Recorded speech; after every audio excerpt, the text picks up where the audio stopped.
12 specialists stood at his bedside, 12 of the most brilliant healers in the hidden world, and every single one of them had already given up.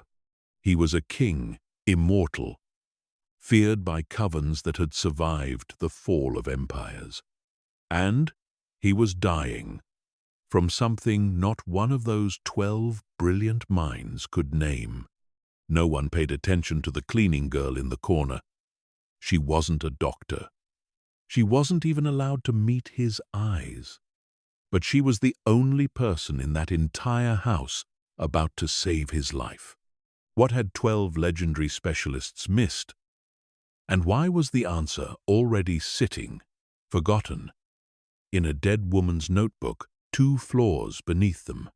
To understand how she found it, you have to go back to the mountain no map could find. And the man, the hidden world, had already started mourning. Ravenswood Hall did not appear on any map that mattered to ordinary people. It sat high in the folds of the Adirondack Mountains, wrapped in a permanent collar of mist, reachable only by a single unmarked private road that wound for nearly 9 miles through black pine forest before it ever revealed a single stone of the estate. To the human world, the man who owned it was Julian Thorne, a reclusive biotechnology billionaire whose company held patents in blood synthesis and regenerative medicine that no competitor could ever quite reverse engineer. He gave no interviews. He attended no galas. He was, according to every financial magazine that ever tried and failed to profile him, a ghost who happened to also be worth more than several small countries combined. To the world that lived beneath the world, the one that moved through shadow and silk and old blood, Julian Thorne was something else entirely. He was the sovereign of the Northeastern Covens, a vampire king whose bloodline traced back through the fall of empires.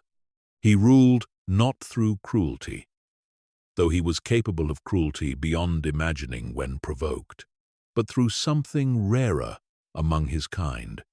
He ruled through restraint, and for nearly 400 years he had held a fragile, brutal peace among covens that would have gladly torn each other apart the moment his grip weakened even slightly. That grip had begun to weaken in the autumn. It started small, the way true catastrophes so often do. A tremor in his hand during a private council meeting, so faint that even his oldest advisors dismissed it as fatigue. A morning where he did not rise from his coffin until well past the hour he normally would, though vampires of his age required no fixed schedule of rest at all. A cough, dry and rattling, entirely unfamiliar to a body that had not suffered illness of any kind in over 3 centuries. By the time the first frost silvered the pines outside Ravenswood Hall, the tremor had become a persistent shake that made it difficult for him to hold a pen. By the time the first snow fell, his once luminous, marble-pale skin had begun to take on a grayish, papery cast, as though something inside him were slowly turning to ash from within. Julian Thorne, immortal king of the Northeastern Covens, was dying, and absolutely no one could tell him why. His household staff whispered about it in the kitchens and the laundry rooms, though never where he or his steward could hear. The vampires among his inner circle whispered about it in a language older than English, their voices dropping to nothing whenever a human employee wandered too close. Word spread through the hidden world the way blood spreads through water, quietly at first, then all at once, until covens as far away as Boston and Montreal had heard that the great sovereign of the North was fading and every ambitious creature with a claim to power began quietly repositioning itself for the day his throne stood empty. It was into this atmosphere of dread and simmering ambition that Wren Calloway arrived, though she understood absolutely nothing of what she was walking into. Wren was 24 years old. With dark hair she kept scraped back in a practical braid, and hands that had gone rough and chapped from years of cleaning other people's houses for money that never quite stretched far enough. She had grown up 2 hours south of the Adirondacks, in a small town that had slowly emptied out as the mills closed one by one, and she had spent the last 3 years of her life fighting a war she could not win against the cost of her mother's care. Eleanor Calloway had been diagnosed with early-onset dementia 4 years earlier, at the devastating age of 51. It had come on fast and cruel, stealing her mother's memory in jagged, unpredictable pieces, until the woman who had once run the town's only bakery could no longer remember how to boil water safely, could no longer be left alone without real risk to her own life. The specialized memory care facility that could actually keep her safe cost more each month than Wren made in 3, and Wren had spent years stitching together every job she could find, cleaning offices before dawn, cleaning houses after dark, taking on anything that paid cash and asked no questions, just to keep her mother somewhere warm and watched over. She had been 3 weeks behind on the facility's bill, staring down the very real possibility that her mother would be moved to a state facility 200 miles away when the letter arrived. It came from an employment agency Wren had never heard of, printed on thick cream paper with an address that traced back to nothing when she searched it online. The offer was almost comically generous. A live-in housekeeping position at a private estate in the Adirondacks. Salary that would have made her laugh out loud under any other circumstances, full benefits, and a signing bonus large enough to clear her mother's entire outstanding balance in a single payment. There were conditions. A strict non-disclosure agreement that ran nearly 40 pages, a requirement that she surrender her personal phone during her contracted hours and use only a company-issued device with no internet access, an explicit, heavily underlined instruction that she was never, under any circumstances, to make direct eye contact with any resident of the main house unless first addressed. Wren read it twice, thought of her mother's confused, frightened face the last time she had visited, and signed without hesitation. The drive up into the mountains took most of a day. The car that came for her was a matte black SUV, with windows tinted so dark she could not see her own reflection in them, driven by a silent man who did not respond to a single attempt at conversation. As the vehicle wound higher and higher into the pines, the cell signal on the burner phone in her lap died entirely, and Wren felt the first genuine flicker of unease settle into her stomach.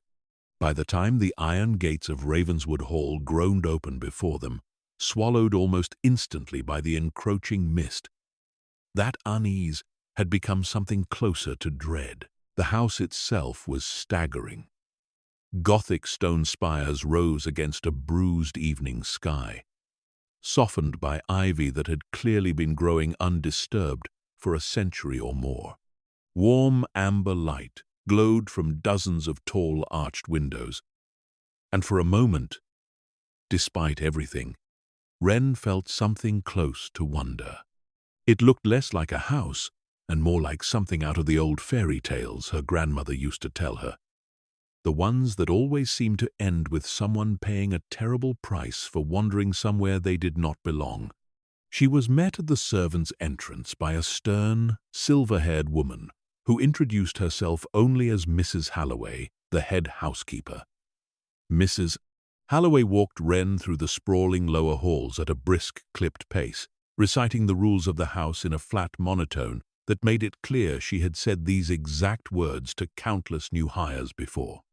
Keep to the servants' corridors whenever possible. Never enter the West Wing after sundown, under any circumstance. Never speak first to any guest of the house. Never, ever ask questions about anything you happen to overhear. And if you value your position here, forget that you overheard it at all. Wren nodded along to each instruction, filing them away with the same practical resignation she applied to every job that came with rules she didn't fully understand. She had cleaned enough wealthy people's houses to know that the very rich often lived by strange, arbitrary codes of privacy, and she needed this job too badly to question any of it. It was only on her third night at Ravenswood Hall, while she lay awake in the small, comfortable room she had been given in the servants' wing, that she first heard it. A low, pained sound drifting through the ancient stone walls. So faint, she almost convinced herself she had imagined it. It came again the following night, and the night after that, always sometime past midnight. Always from somewhere deep in the West Wing she had been so sternly warned away from. It sounded, Wren thought with a chill she could not quite explain, like someone in tremendous pain trying very hard not to let anyone hear them suffering. She mentioned it once, carefully, to one of the other maids over a quiet breakfast in the staff kitchen. The other woman, a soft-spoken girl named Priya who had worked at the estate for nearly 2 years, went pale and set down her coffee cup with a trembling hand. "That's not something you ask about here," Priya said quietly, glancing toward the door as though the walls themselves might be listening. "Whatever you hear at night, you didn't hear it. That's the only rule that actually matters in this house." Wren let the subject drop, though the unease never quite left her.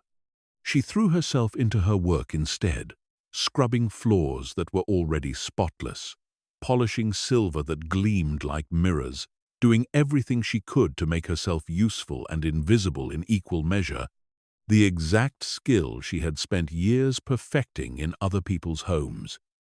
She was good at being unremarkable. It had kept her safe more times than she could count. The household staff at Ravenswood Hall operated with an unusual rigidity that Wren slowly began to piece together over her first 2 weeks. There seemed to be an invisible hierarchy dividing the estate's residents into categories no one would explain to her directly. Some staff members moved with an unnatural gliding grace and never seemed to eat in the shared dining hall.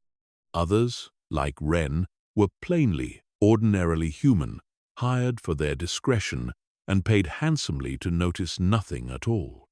Presiding over the entire operation was a tall, immaculately dressed man named Reginald Voss, the estate's major domo, who moved through the halls with the cold, watchful precision of someone who trusted absolutely no one and wanted everyone to know it.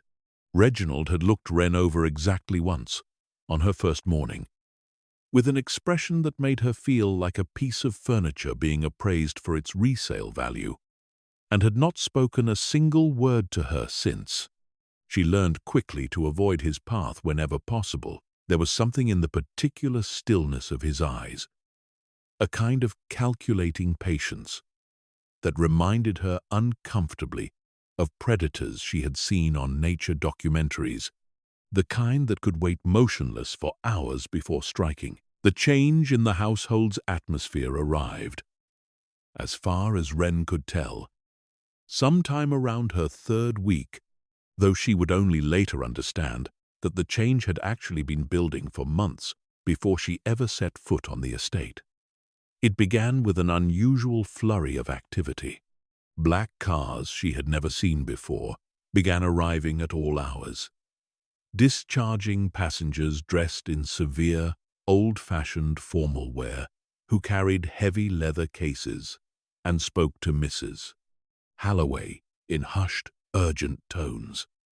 Extra staff were brought in overnight to prepare guest suites that had clearly stood empty for years. The entire West Wing, already forbidden territory, was sealed off, further behind, a heavy velvet rope and a warning sign that simply read, in elegant gold script, that entry was strictly prohibited by order of the estate. Wren, along with most of the human staff, was told almost nothing.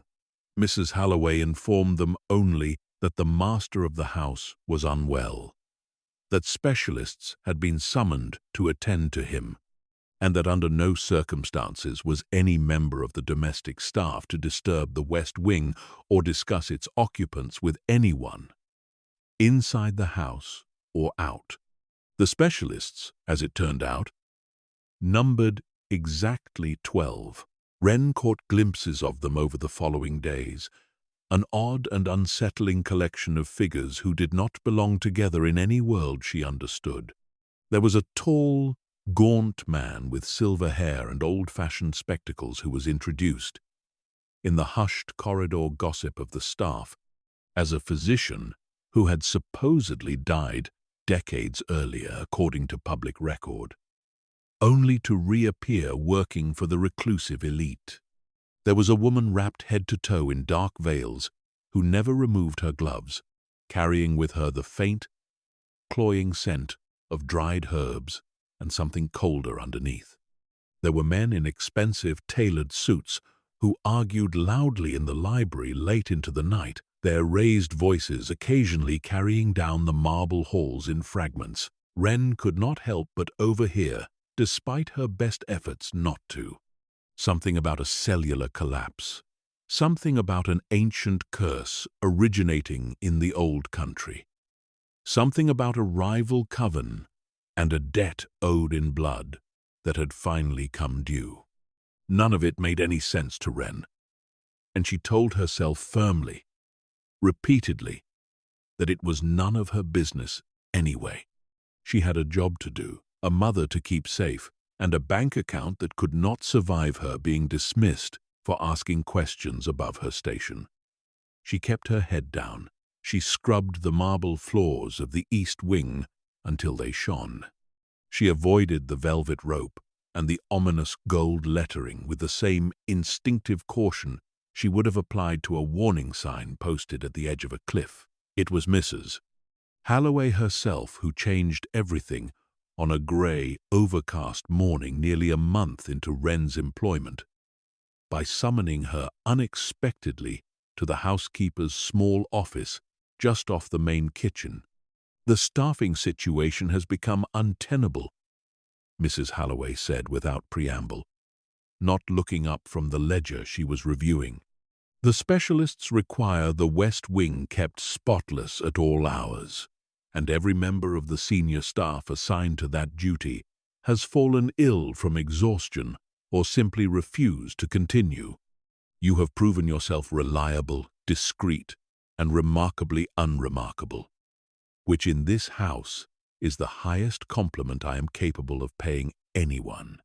You will be reassigned to the West Wing effective immediately." Wren felt her stomach drop somewhere near her shoes. "But I thought no one was allowed in the West Wing," she said carefully. "No one is allowed to disturb the West Wing," Mrs. Halloway corrected, finally looking up, her pale eyes sharp and unreadable. "You are being assigned to maintain it. There is a considerable difference, and I would advise you to understand that difference very quickly if you intend to keep this position. You will clean. You will remain silent. You will look at no one directly unless spoken to first. And if you are spoken to, you will answer with your eyes lowered and leave the moment you are dismissed. Do you understand me, Miss Calloway?" Wren understood, or thought she did. She nodded, swallowed the fear rising in her throat, and followed Mrs. Halloway's directions to the heavy oak doors at the base of the West Wing's private staircase that evening, carrying a cart loaded with cleaning supplies that suddenly felt entirely inadequate for whatever lay beyond them. The air changed the moment she crossed the threshold.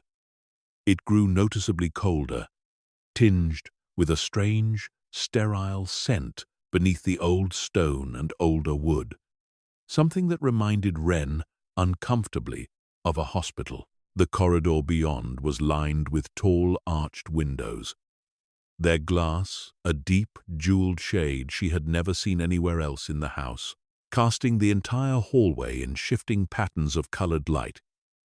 Even in the dim evening, she would think back to those windows many times in the days that followed, though on that first night, she barely registered them at all, too focused on the low, labored breathing she could hear drifting from behind a set of heavy double doors at the corridor's end. She cleaned in near silence for nearly 2 hours that first night, working her way through an antechamber lined with medical equipment that looked both ancient and impossibly advanced at once. Refrigeration units, humming with something that was clearly not simply food, heart monitors beeping, with a slow, unsettling rhythm from somewhere she could not quite see. Twice she caught fragments of hushed, urgent conversation from within the sick room itself, voices she recognized as belonging to some of the 12 specialists, arguing quietly over something she could not understand. It was on her 4th night in the West Wing that she finally saw him. She had been mopping the antechamber floor, careful and quiet as always, when a sudden, violent coughing fit erupted from beyond the double doors, followed by a horrible, wet, tearing sound that made her flinch. A moment later, the doors swung open, and a harried nurse in old-fashioned dress rushed out, calling urgently for clean linens. Wren, closest to the linen closet, grabbed an armful without thinking and hurried forward, only realizing her mistake when she found herself standing directly in the doorway of the sick room itself, face to face with what lay inside. The room was vast, dominated by a massive 4-poster bed draped in dark velvet curtains, most of them drawn back to allow the small army of doctors room to work. And there, propped against a mountain of pillows, pale as bone and trembling with the effort of simply breathing, lay a man Wren instantly understood, on some instinctive level she could not explain, was not entirely human. His skin, what she could see of it beneath the dark stains spreading across the front of his silk shirt, had a strange grayish translucence to it, faintly visible veins beneath running an unnatural, sickly black rather than blue. His hair was dark and disheveled, damp with sweat that should not have been possible for a man whose lips carried no color at all. But it was his eyes that stopped her breath entirely, even clouded with pain and exhaustion, even filmed over with something that looked disturbingly like the milky haze of the dying. They held an ancient, aristocratic weight to them, the eyes of someone who had lived so long that ordinary human suffering had become almost novel to him again. He looked, Wren thought, with a jolt of something she could not name, unbearably tired, not just physically, tired in a way that went far deeper than illness, the exhaustion of centuries pressing down all at once. One of the doctors, a sharp-featured man she would later learn was named Dr. Caldwell, barked at her without even glancing over, ordering her to hand off the linens and get out before she contaminated the sterile field. Wren hurried to comply, pressing the clean linens into the nearest outstretched hand.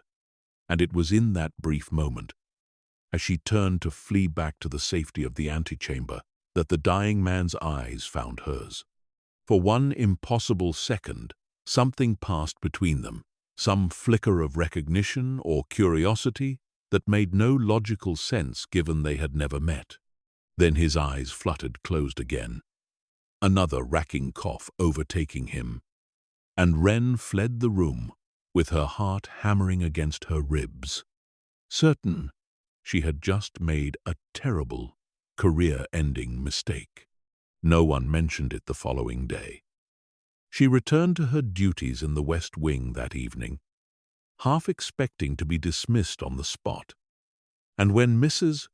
Halloway said nothing, gave her no indication that her breach of protocol had even been noticed, Wren allowed herself to breathe again. The days that followed fell into a strange, quiet rhythm.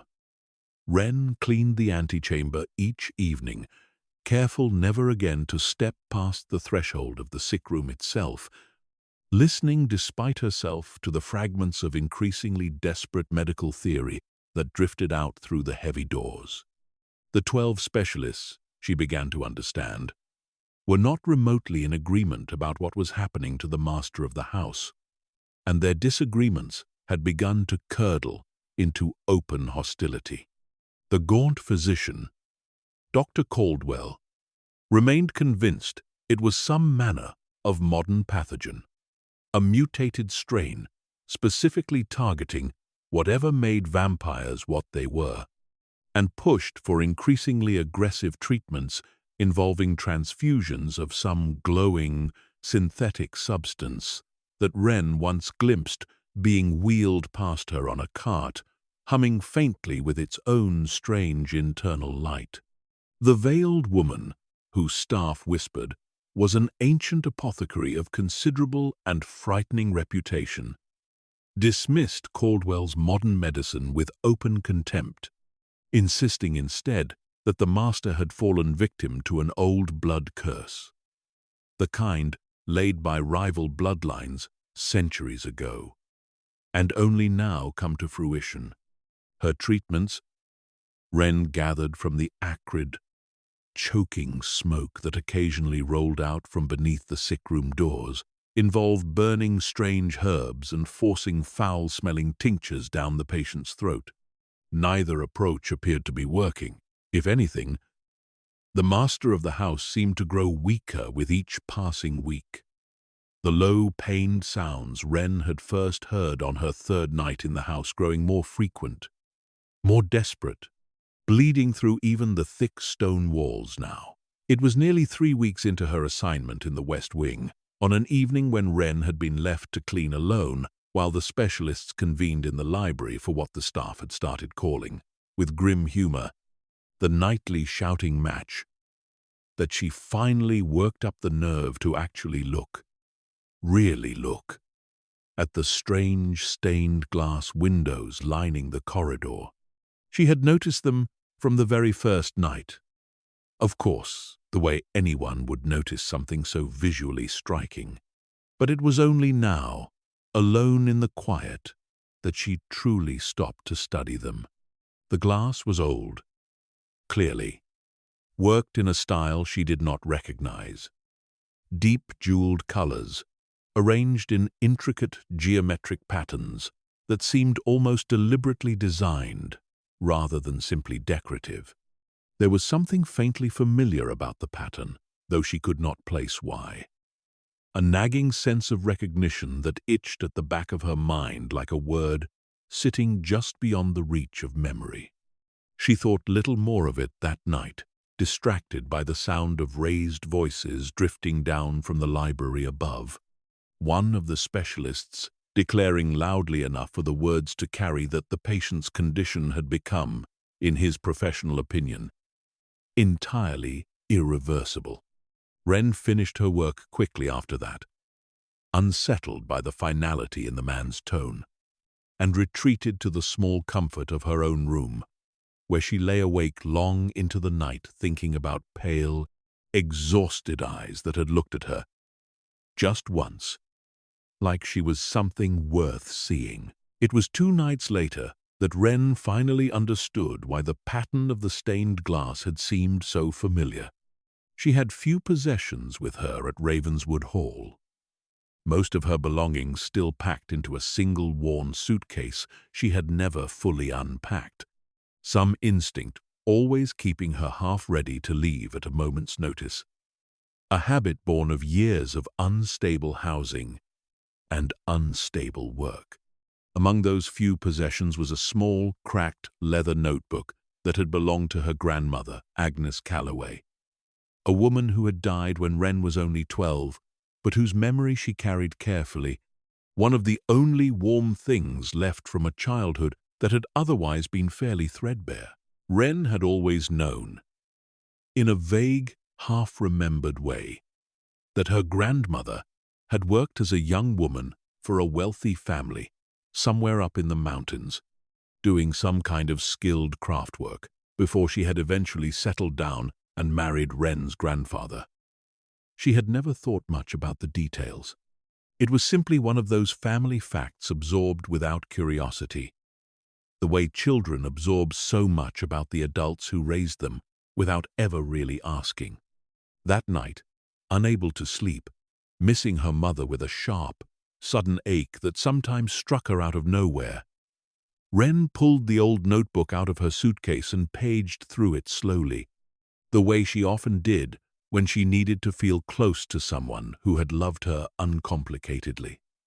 Most of the notebook was filled with her grandmother's careful, old-fashioned handwriting, recipes, and small daily observations and little sketches of birds she had seen from whatever window she happened to be sitting near. But near the back, tucked between pages that had clearly been handled far less often than the rest, Wren found something that made her sit up straight in bed, her heart suddenly pounding.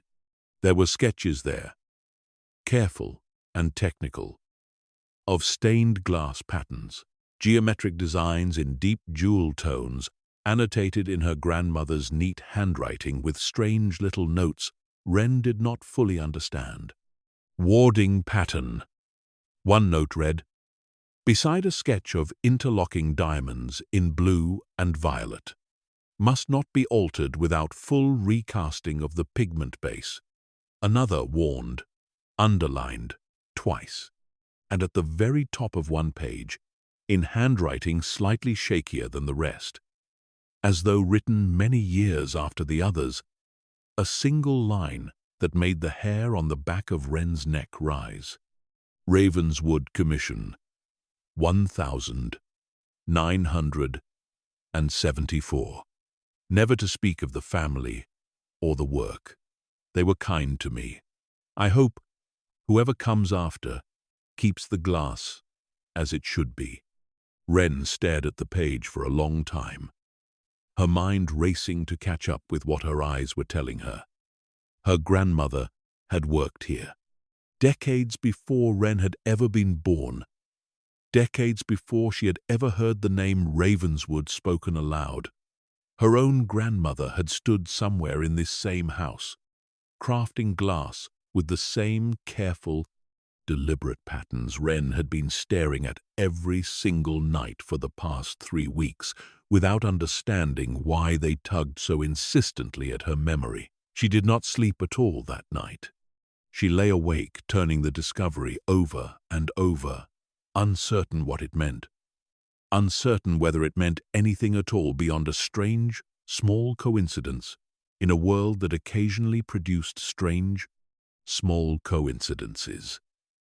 It was only the following evening, cleaning the West Wing corridor again, that she finally allowed herself to stand directly beneath the tallest of the stained glass windows and truly compare what she saw before her to the careful sketches still tucked in her apron pocket.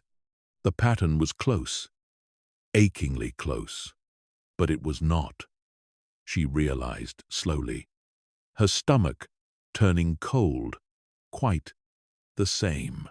The interlocking diamonds were there, the deep jewel tones, the overall geometric structure her grandmother had so carefully rendered decades earlier. But the specific shade of blue was subtly wrong, slightly too bright, too clean, lacking the faint, smoky undertone present in her grandmother's careful color notes.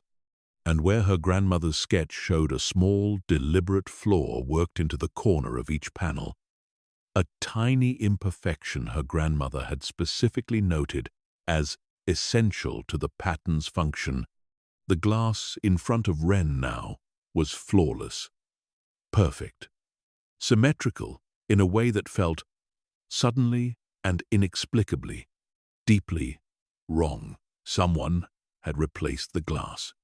Wren did not know what that meant. Not really, not yet.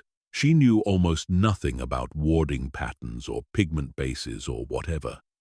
Strange, half-understood craft her grandmother had practiced in this house half a century earlier.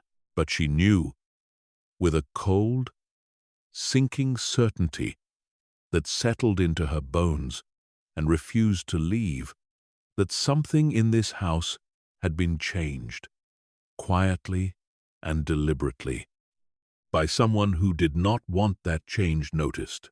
And somewhere behind those heavy double doors at the end of the corridor, a man who had looked at her once, like she was something worth seeing, was dying of an illness that 12 of the greatest medical minds in the hidden world could not explain. Wren stood very still in the cold, colored light of the corridor for a long time that night, the notebook clutched tightly in her hand, and made a quiet, frightened decision that she knew, on some level, could cost her everything she had worked so hard to build. She was going to find out exactly what had happened to that glass, and exactly who had ordered it changed, no matter how many rules of the house she had to break to do it. Behind her, faint and muffled through stone and velvet and heavy oak, she heard the low, pained sound of labored breathing, and beneath it, so quiet she almost missed it entirely, the unmistakable murmur of a man speaking her name in his sleep, though she had never once told him what it was. That single detail followed Wren through the rest of the week like a splinter she could not stop pressing her thumb against. She told herself, repeatedly and without much conviction, that she had misheard, that exhaustion and fear and the strange acoustics of old stone hallways had conjured something out of nothing. But she had not misheard. She knew her own name too well to mistake it for anything else, and the knowing settled into her chest and refused to leave. 3 nights later, the summons came directly, and it came from him. She had been finishing her rounds in the antechamber.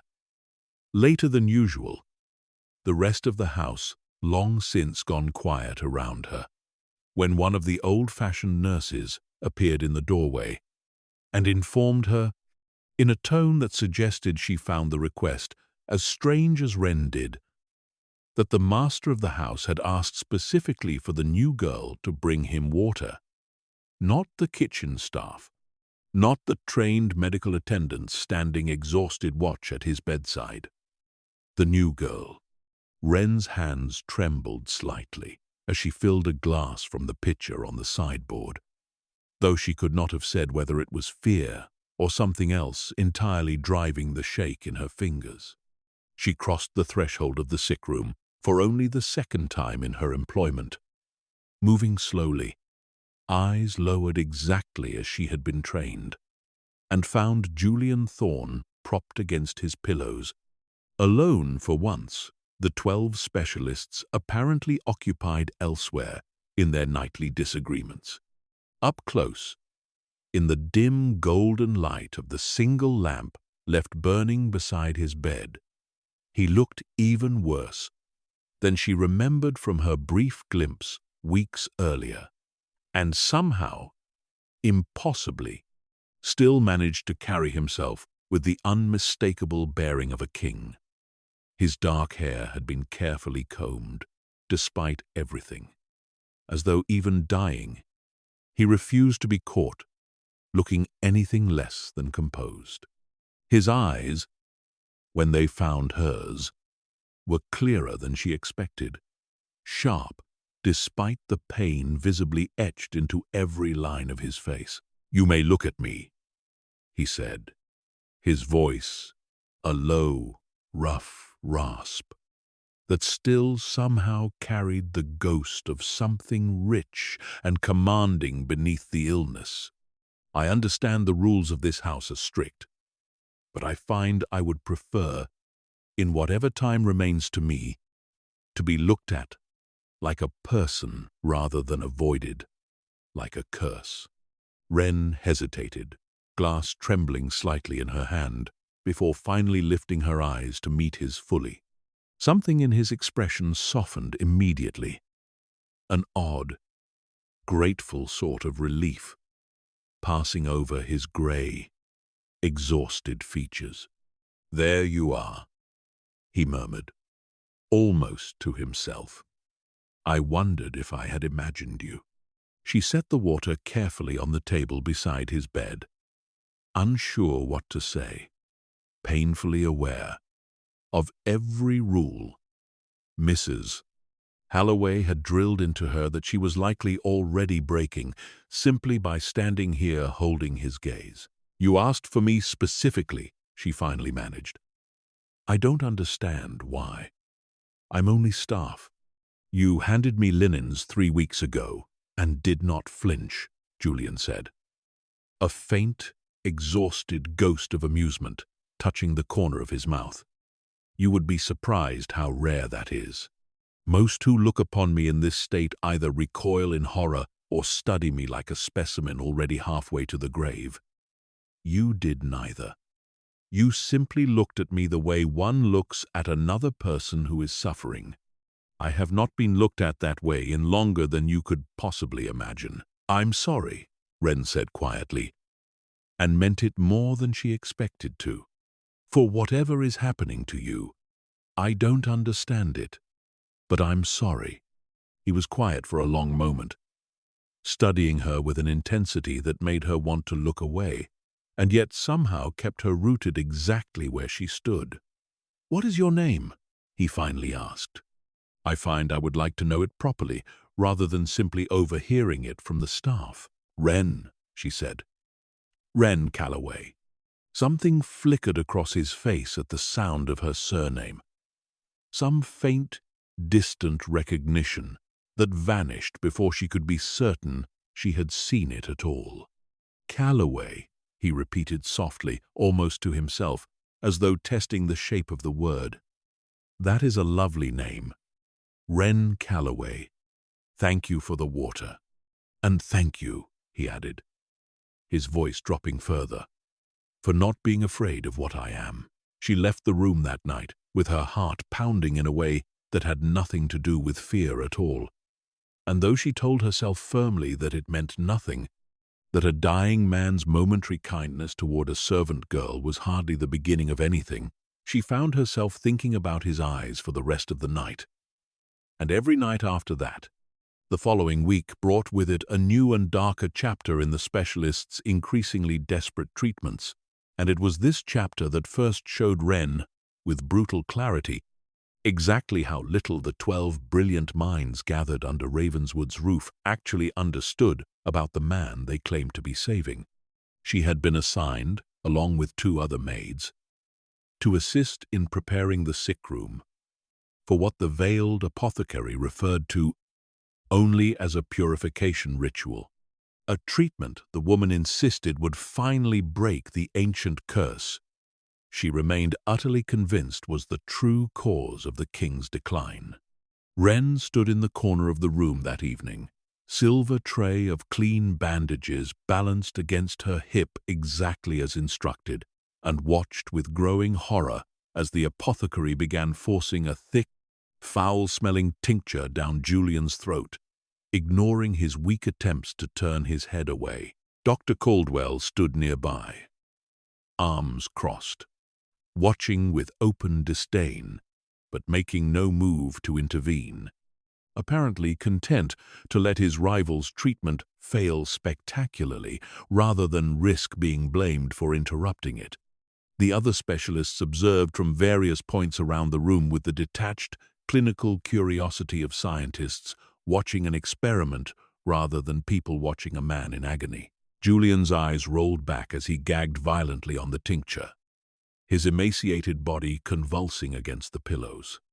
And it was the sheer, casual indifference of the room. The way 12 supposedly brilliant minds simply stood and watched a man choke without a single one of them stepping forward to help, that finally broke something loose in Wren's chest. "Stop," she heard herself say, the word tearing out of her before she had fully decided to speak it at all. "He's choking. Can't any of you see that he can't swallow?" The room went utterly silent. The veiled apothecary turned slowly, her covered face somehow radiating fury even without visible features, and demanded to know who had given the help permission to speak. Wren felt every eye in the room land on her at once, felt the full, crushing weight of just how badly she had violated every rule she had been given, and for one horrible moment, genuinely believed she had just ended not only her employment, but possibly her safety entirely. Then, from the bed, a low, dangerous sound rumbled through the room, and Wren watched in stunned disbelief as Julian pushed himself up on one trembling elbow, his exhausted eyes suddenly sharp with something fierce and protective. "She is right," he rasped, glaring at the apothecary with an intensity that made even that formidable woman take an involuntary step backward. "Enough. All of you. Get out. I want this room emptied immediately." The specialists bristled and murmured among themselves, but ultimately obeyed, filing out of the room with expressions ranging from wounded pride to open resentment, muttering about the stubbornness of dying men who refused proper treatment. Wren remained frozen in the corner, uncertain whether she was meant to leave as well, until Julian's exhausted gaze found her again, and something in his expression, some silent, grateful plea, kept her rooted in place. "Stay," he said quietly, once the door had closed behind the last of the departing specialists. "Please, just for a moment."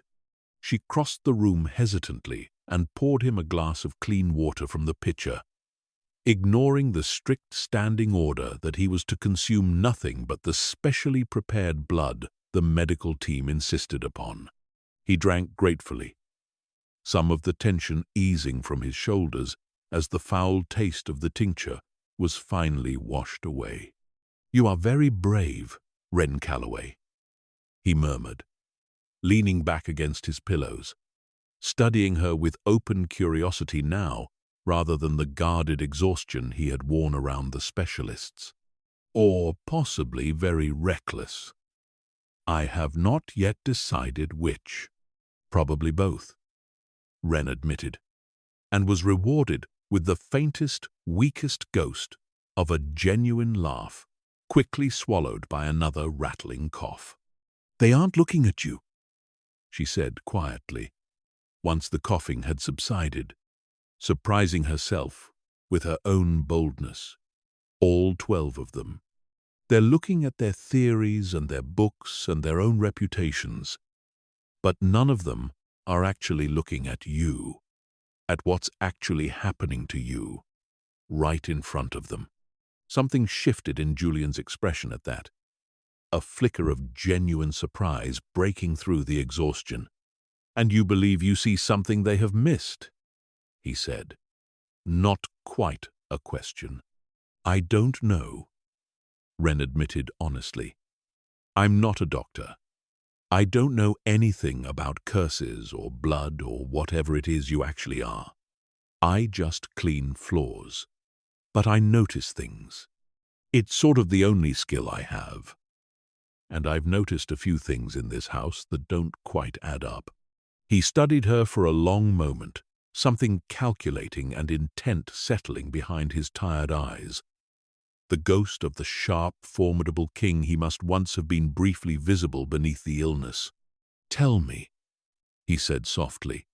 "Tell me what you have noticed, Wren Calloway. I find I am rapidly running out of patience for theories that involve curses and rival covens and ancient grudges. I would very much like to hear what an unremarkable girl with a mop has managed to see that 12 of the greatest minds in my world have not." Wren hesitated, glancing toward the closed door, painfully aware of how thoroughly she had already broken every rule of the house tonight. "It's probably nothing," she said carefully. "It's just, I found something. An old notebook. It belonged to my grandmother. She worked here, a long time ago, doing something with the glass. The stained glass windows in this corridor. And I think," she took a breath, steadying herself, "I think someone's replaced it. The pattern's almost right, but not quite. And I don't understand what that means, but it felt important. And I didn't know who else to tell." The change that came over Julian's face in that moment was unlike anything she had seen from him yet. The exhaustion did not vanish, but something sharper cut through it, something almost like recognition or dawning horror, or both at once. "Say that again," he said, his voice suddenly, urgently intent, despite its weakness. "The glass. You said someone has replaced the glass." Before Wren could answer, the heavy door swung open, and Reginald Voss stepped into the room, his cold eyes sweeping over the scene with an expression Wren could not quite read, though it made the hair on her arms rise instinctively. "My lord," Reginald said smoothly, his gaze flicking briefly, dismissively, toward Wren before returning to Julian. "I heard there was some manner of disturbance. Shall I have the girl removed?" "The girl," Julian said, his voice carrying a sudden, unmistakable authority despite his weakened state, "is going to remain exactly where she is assigned. And Reginald," he continued, his tired eyes never leaving his majordomo's face, "I want a complete accounting of every renovation performed in this house over the last 2 years. Every contractor, every invoice. Brought to me personally. By morning." Something flickered across Reginald's carefully composed expression. There, and gone so quickly that Wren might have imagined it entirely had she not been watching so closely. "Of course, my lord," he said, his voice perfectly smooth, betraying nothing, "though I confess I am uncertain what renovations could possibly bear on your condition." "Neither am I," Julian said quietly, his eyes finally drifting closed with exhaustion. "That is precisely why I intend to find out." Reginald bowed his head in a gesture that looked, to Wren's eyes, just slightly too slow, too deliberate, before turning and departing the room. Without another word, Wren watched him go, an uneasy chill settling low in her stomach that she could not fully explain. Some instinct she had honed over years of reading the moods of difficult employers, screaming quietly that something in the majordomo's carefully composed exit had been wrong. "Get some rest, my lord," one of the returning nurses said gently, and Wren, understanding herself to be dismissed, slipped quietly from the room, her mind racing. She did not sleep that night either. Over the following days, the household settled into an uneasy new rhythm. Julian, weakened, but apparently emboldened by whatever suspicion had been kindled in him, began quietly reviewing renovation records in whatever brief windows of strength the illness allowed him, though he shared little of what he found with anyone beyond a few pointed, private questions directed at Wren whenever she was assigned to the West Wing. Reginald, for his part, grew noticeably colder, his careful courtesy toward Wren curdling into something closer to open suspicion, his eyes tracking her movements through the halls with an attention she found increasingly difficult to ignore. It was during this uneasy stretch that Wren first overheard the conversation that would change everything. She had been sent late one evening to retrieve additional linens from a storage closet tucked behind the estate's private study. A small errand that should have taken no more than a few minutes. She was halfway back down the darkened corridor, arms full of fresh linens, when she heard Reginald's voice drifting from behind the study's partially closed door, low and urgent, speaking to someone she did not recognize. "The glass has done exactly what it was meant to do," Reginald was saying, his usually smooth voice carrying an edge of impatience. Wren had never heard from him before. "He grows weaker by the week. The council will have no choice but to name a regent within the month. And I intend to ensure it is a regent amenable to certain arrangements." The response came in a voice Wren did not know. Male, cultured, carrying an accent she could not quite place, faint and crackling as though transmitted through some kind of device rather than spoken directly in the room. "Lord Vale grows impatient. Voss. He has invested considerable resources in this arrangement and expects results before the season turns. If Thorn survives long enough to identify the cause, every promise you have made to my employer becomes worthless. And so, I suspect, does your continued existence. He will not survive long enough," Reginald said, an unmistakable note of strain beneath his confidence now. The glazier's work was flawless. No one outside the original craftsman's own bloodline would ever recognize the difference in the pattern. And that bloodline has been extinct for decades. There is no one left alive who could possibly identify what was done to those windows. Wren stood frozen in the darkened corridor. Linens clutched to her chest, her heart hammering so loudly she was genuinely afraid it might give her away. Extinct for decades, except it was not extinct at all. It was standing 20 feet away in a servant's uniform, clutching a set of stolen bedsheets, having found her grandmother's notebook by pure, impossible chance. In a suitcase she had almost left behind entirely when she packed for this job. She backed away slowly, carefully, forcing herself to move with agonizing quiet, despite every instinct screaming at her to run, and did not allow herself to breathe freely again until she had rounded 2 full corners and put considerable distance between herself and the study door.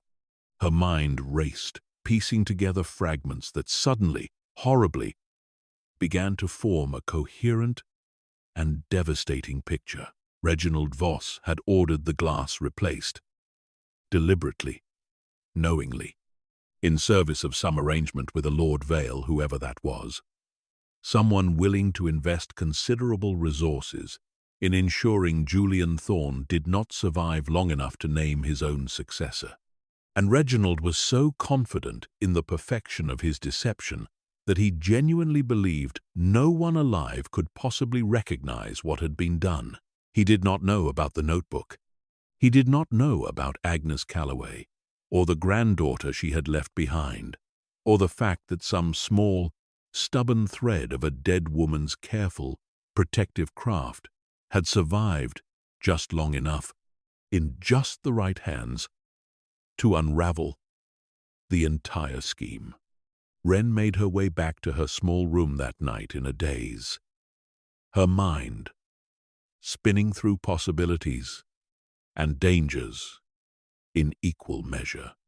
She could go to Julian directly, but she had no proof beyond a decades-old notebook and a fragment of an overheard conversation Nothing that would stand against the word of a major domo who had clearly served this household for years and cultivated whatever trust that service had earned him. She could go to Mrs.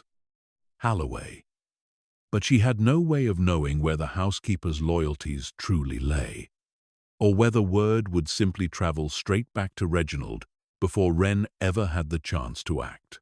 She thought of her mother, alone in her care facility, 200 miles away, entirely dependent on Wren, keeping this job, keeping her head down, staying safely unremarkable, exactly as she had trained herself to be for years.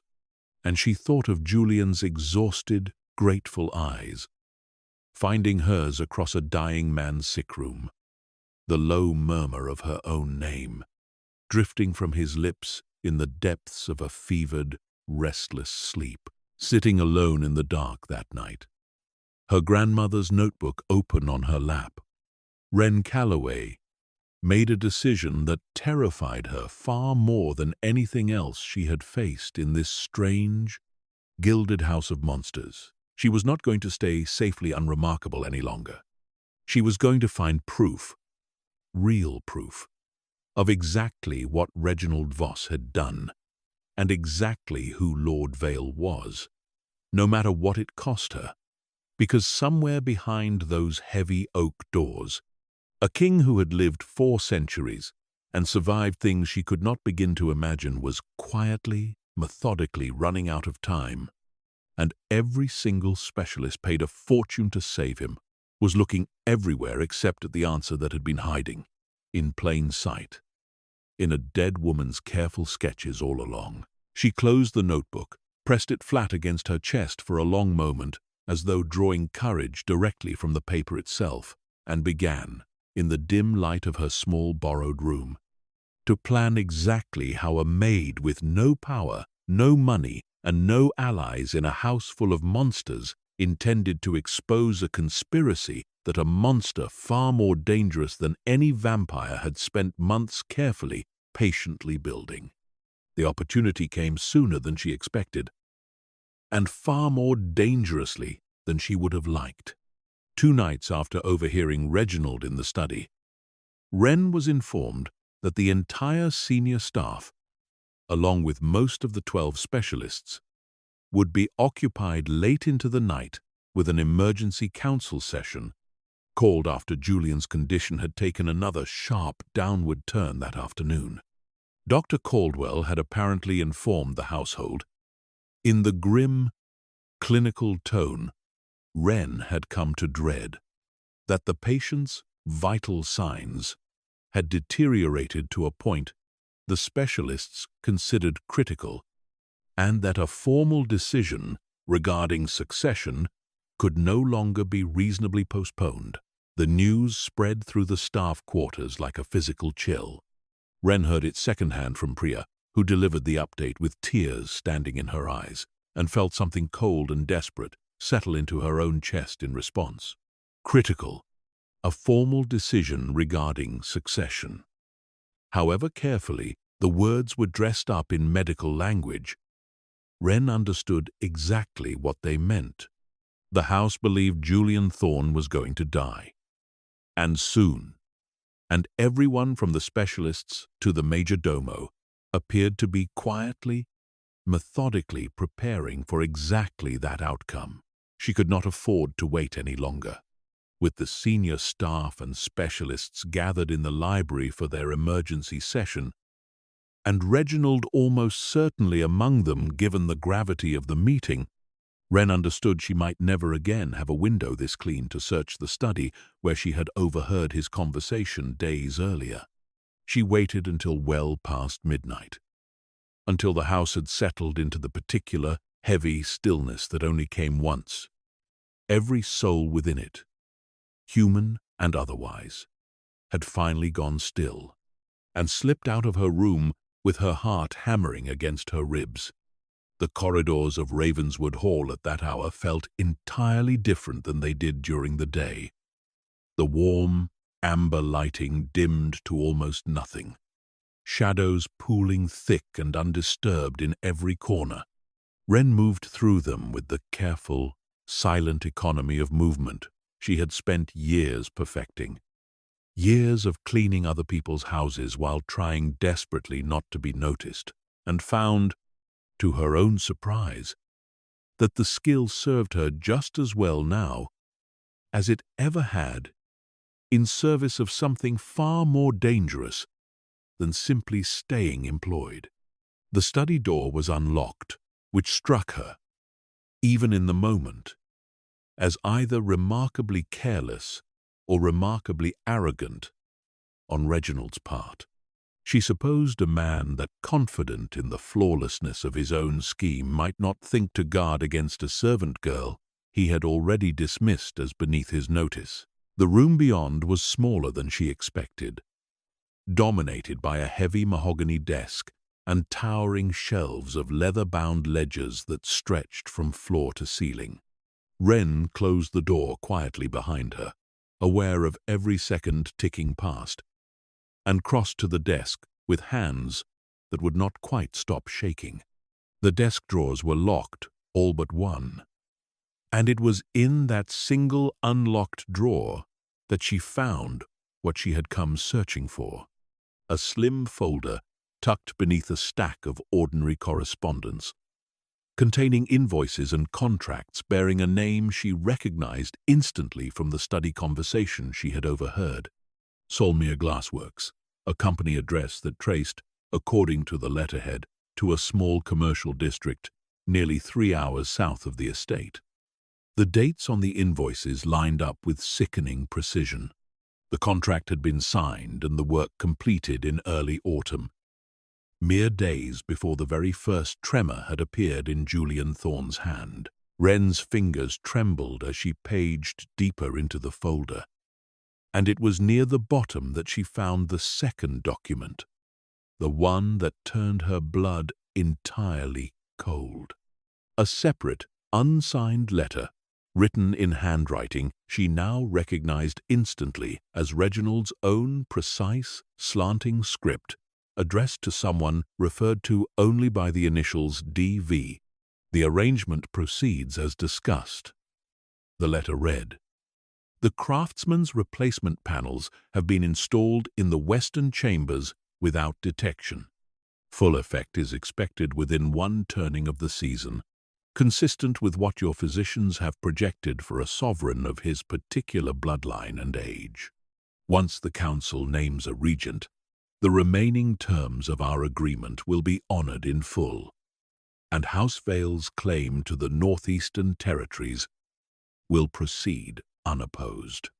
Wren read the letter twice, her stomach twisting violently, before carefully photographing it with the small battered camera she had smuggled into the house months earlier, tucked into the lining of her suitcase, a habit born of the kind of caution that came from years of being underestimated by people who assumed a poor girl with a mop had nothing worth protecting and therefore nothing worth documenting.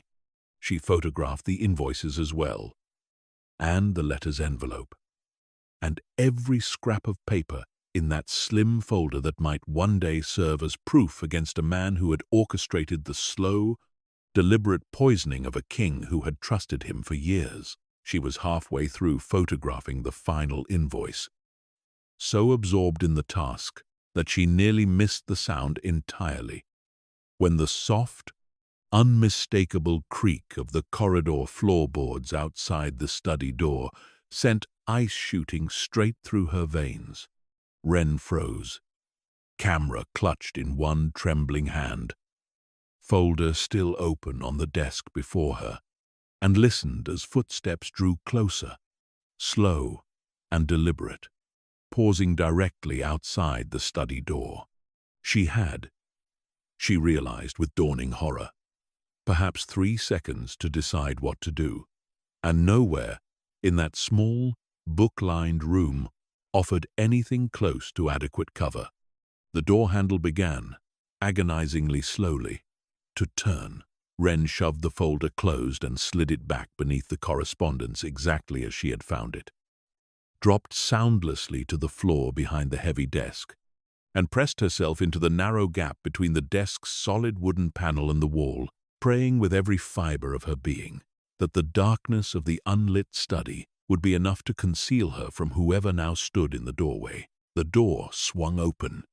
A shaft of dim corridor light spilled across the study floor, and Wren, peering through the smallest possible gap between the desk and the wall, watched a pair of polished black shoes cross slowly into the room. She recognized them instantly. Reginald. He moved with none of his usual brisk efficiency, pausing near the center of the room. And Wren, holding her breath so completely her lungs began to burn, heard him exhale a long, weary sigh. The sound of a man who believed himself utterly alone. Soon, she heard him murmur, quiet and almost contemplative, addressed to no one at all. Soon, this will all be over, and I will finally be free of 400 years of another man's shadow. He crossed to the desk, and for one horrifying moment, Wren was certain he intended to open the very drawer she had just closed. Certain her presence would be discovered in the next breath, certain every careful year she had spent building a life stable enough to keep her mother safe was about to collapse in a single catastrophic instant. But he did not reach for the drawer. Instead, he lifted a small crystal decanter from a side table, poured himself a single measure of dark amber liquid, and drank it, standing at the window, staring out into the mist-shrouded darkness beyond the glass for a long, silent moment that felt, to Wren, like it stretched on for an eternity. Then, as abruptly as he had entered, he set the empty glass aside, straightened his jacket with a small, precise motion, and left the room, pulling the door quietly shut behind him. Wren remained frozen in her hiding place for a long time after his footsteps had faded entirely down the corridor, her heart still hammering so violently she could feel it in her throat, before finally allowing herself to uncurl from the cramped space and stand on legs that would barely hold her weight. She checked the camera with shaking hands, relieved beyond words to find the photographs intact, clear and legible. Proof. Real, tangible proof of exactly what Reginald Voss had done and exactly who he had done it for. She slipped from the study minutes later, retracing her path through the darkened corridors with a caution that had sharpened now into something closer to genuine fear, and did not stop moving until she was safely back within the walls of her own small room. Door locked, camera hidden deep within the lining of her suitcase beside the notebook that had started all of this. She sat on the edge of her narrow bed for a long time afterward, staring at nothing, turning the pieces over and over in her exhausted mind. She had proof now, real proof, of a conspiracy that reached all the way to some other vampire house entirely. House Vale, whoever and wherever that was, a rival power patiently, methodically funding the slow murder of a sovereign through nothing more exotic or supernatural than ordinary, deliberate sabotage dressed up as an ancient curse. But proof alone would mean nothing if she could not get it into the right hands before the council finished naming a regent, before Reginald's careful arrangement completed itself exactly as planned. And she had no idea, sitting alone in the dark, with her heart still racing, whether she would have any opportunity to reach Julian directly again before that happened, whether Reginald had noticed anything amiss in his study, whether she had already, without ever knowing it, run out of time entirely. Somewhere above her, beyond stone walls and velvet ropes and heavy oak doors, a king who had ruled 4 centuries lay dying of a wound no doctor could see, poisoned slowly by light, bleeding through glass that had been changed by a man he trusted in service of an enemy he did not yet know existed. And somewhere in that same vast, gilded house, a maid who cleaned floors for a living now carried, hidden in the lining of an old suitcase, the only proof in existence that could save him, if only she could find a way to reach him in time, and survive whatever Reginald Voss would do if he ever discovered exactly how much she already knew. Wren did not sleep again that night. She lay awake instead, staring at the ceiling of her small borrowed room, listening to the wind pressing against the old stone walls of Ravenswood Hall, and waited, with a fear she could not fully name, for whatever the coming days would bring. Morning came grey and thin over the mountains, and with it came news that made Wren's stomach drop clean through the floor. The emergency council session had run until nearly dawn, and according to the hushed, frightened talk moving through the staff quarters before the sun had even fully cleared the pines, a decision had finally been reached. The 12 specialists had formally declared Julian Thorne's condition terminal. The Council of Northeastern Coven Elders, gathered in secret alongside the specialists, had voted to name a regent within 72 hours should the sovereign's condition fail to improve, a regent who would assume full authority the moment the king drew his last breath. Wren heard the details from Priya over a breakfast neither of them touched, and felt the folder of photographs hidden in her suitcase lining suddenly take on the crushing weight of a countdown she had not fully appreciated. Until this exact moment, 72 hours, she had proof, real proof, of exactly what had been done and exactly who had done it. And she had perhaps 3 days left to get that proof into the right hands before it became entirely, permanently useless. She spent that morning in a state of barely controlled panic, going through the motions of her ordinary duties, while her mind raced through every possible way to reach Julian directly.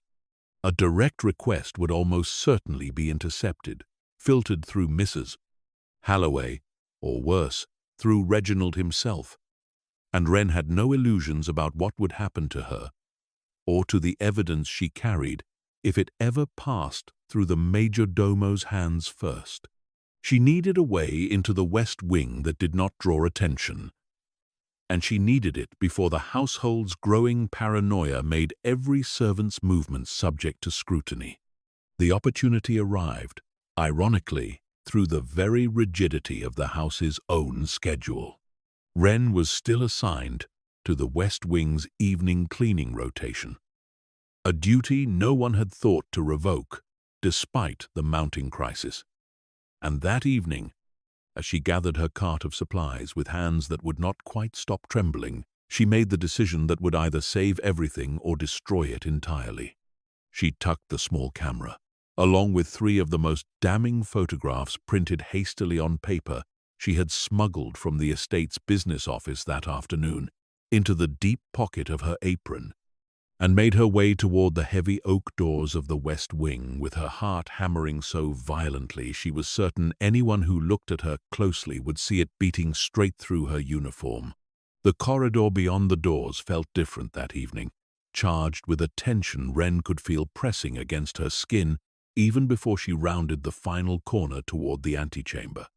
Extra guards, vampires she did not recognize, stood posted at intervals along the hallway, their eyes tracking her movements with unnerving stillness as she passed. She kept her gaze lowered exactly as trained, her cart of supplies rattling faintly with every step, and prayed her ordinary evening routine would draw no more scrutiny than it ever had before.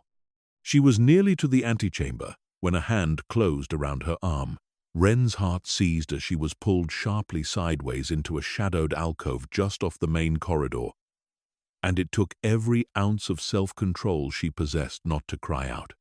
She spun, expecting Reginald's cold, calculating eyes, and found instead Julian himself, upright and moving under his own power for what she realized, with a jolt, must be the first time in weeks, though he swayed slightly as he steadied himself against the alcove's stone wall, his grip on her arm trembling with the effort of standing at all.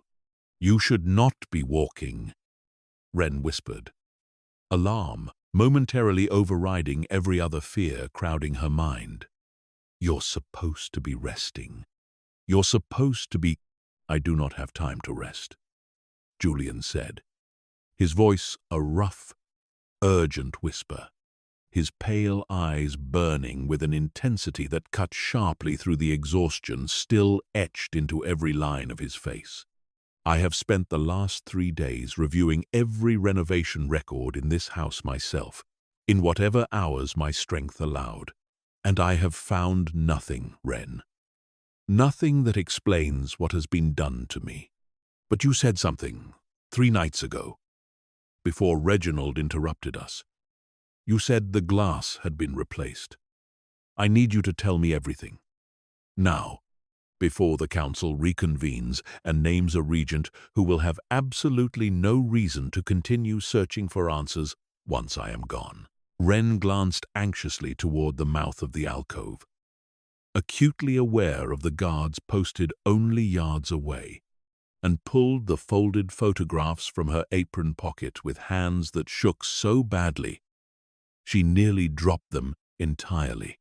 "I found proof," she whispered, pressing the pages into his hands. "My grandmother worked here decades ago. She made the original stained glass in this corridor. And it wasn't just decoration. It was some kind of warding pattern meant to keep something out. Someone replaced it. Recently, the company that did the work is called Solmere Glassworks, and I found letters, Reginald's own handwriting, addressed to someone he calls D.V. He's working with a house called Vale. He arranged for the glass to be swapped out deliberately, knowing it would make you sick, knowing the specialists would never think to look at architecture instead of curses or blood, because the only person alive who could recognize what had actually been changed was supposed to be dead. Except she wasn't. She was my grandmother. And I found her notebook, and I compared the sketches to the actual glass myself. Julian's eyes moved rapidly over the photographs in his trembling hands, his expression shifting from disbelief to something far darker and colder as understanding settled fully into place. His grip on the pages tightened until the paper crumpled slightly at the edges. "Vale," he murmured. A terrible, quiet fury building beneath the single word. Desmond Vale. He has coveted these territories for 80 years. He tried twice before to move against me directly and failed both times, and I dismissed him as insufficiently patient to try a third approach. He turned his gaze back to Wren, something raw and urgent burning in his exhausted eyes. "The windows.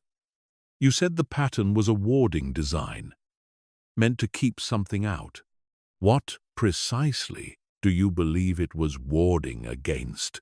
"I don't know for certain," Wren admitted, "but my grandmother's notes mentioned pigment, something specific mixed into the glass itself, not just the shape of it. And every time I've been in this corridor, I've noticed you seem worse in the mornings, right after the light comes through those windows, than you do any other time of day.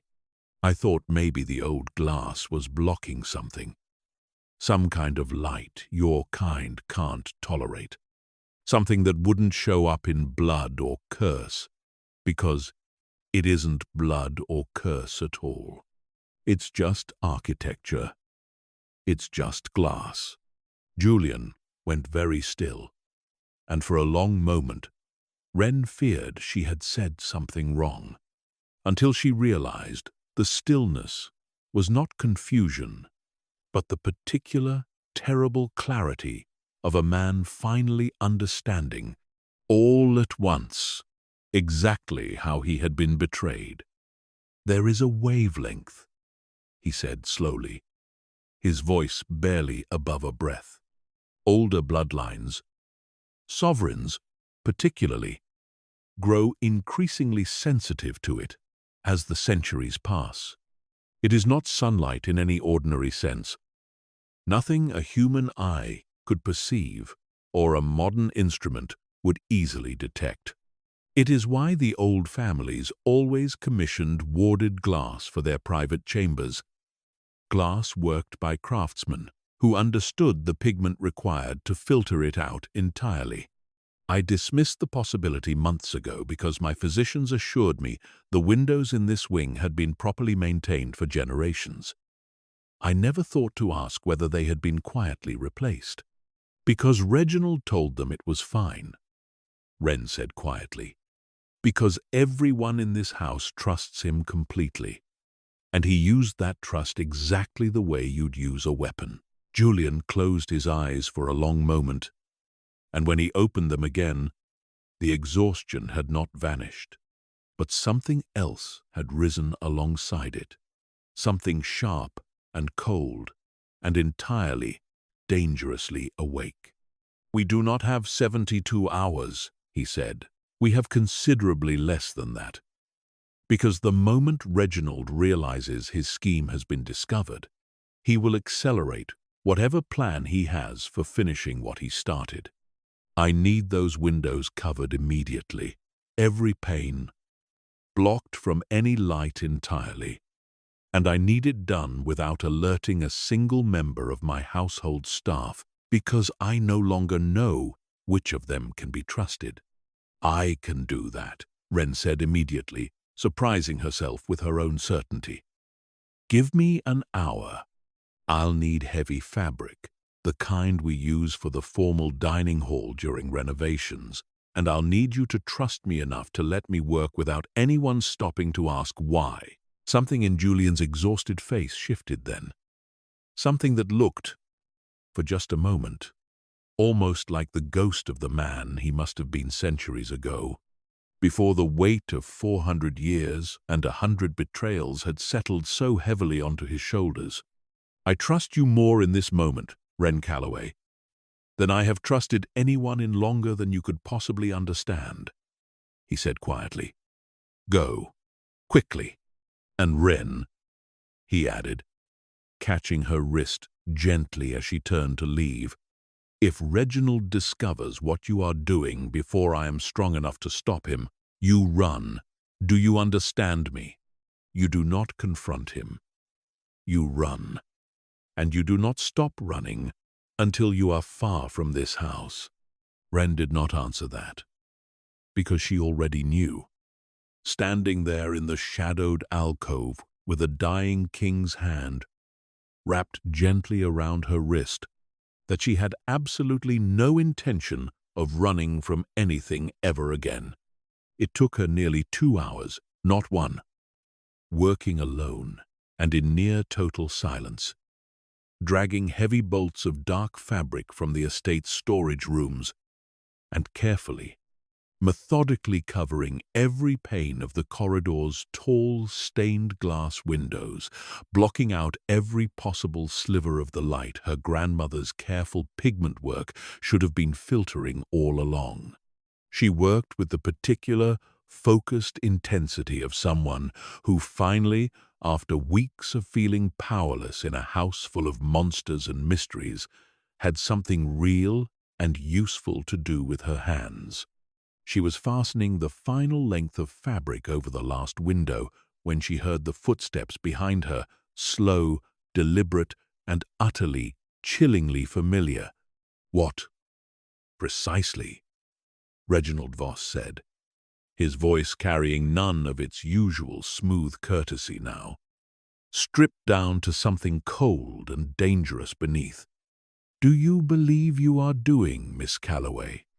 Wren turned slowly, her heart hammering, and found the majordomo standing at the mouth of the corridor, his pale eyes fixed on her with an intensity that made every hair on her arms rise at once. Behind him, she could see two of the vampire guards who had been posted along the hallway, their attention now fully, unmistakably locked onto her. "Blocking the light," Ren said, forcing her voice to stay steady, despite the fear clawing up her throat. "Someone replaced the warding glass in this corridor. I think it's making him sicker, not better." Reginald's expression did not change, but something in his stillness sharpened, became more focused, more dangerous. "And where?" he asked softly, taking a slow, deliberate step forward. "Would a housemaid acquire such a theory?"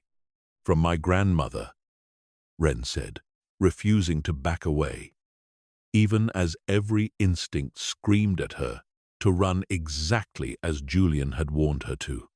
"Agnes Calloway. She made the original glass in this corridor decades ago. I found her notebook. I compared her sketches to what's actually hanging in these windows now, and it isn't the same pattern. It isn't even close. And I found the invoices too, Reginald. Solmere Glassworks.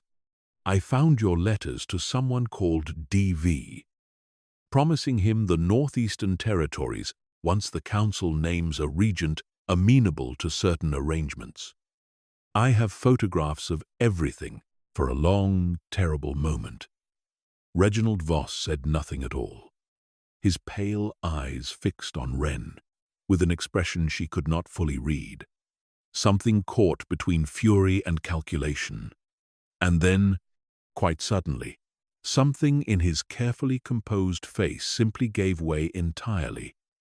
The mask of the loyal, dutiful majordomo, dissolving into something far colder and far older underneath.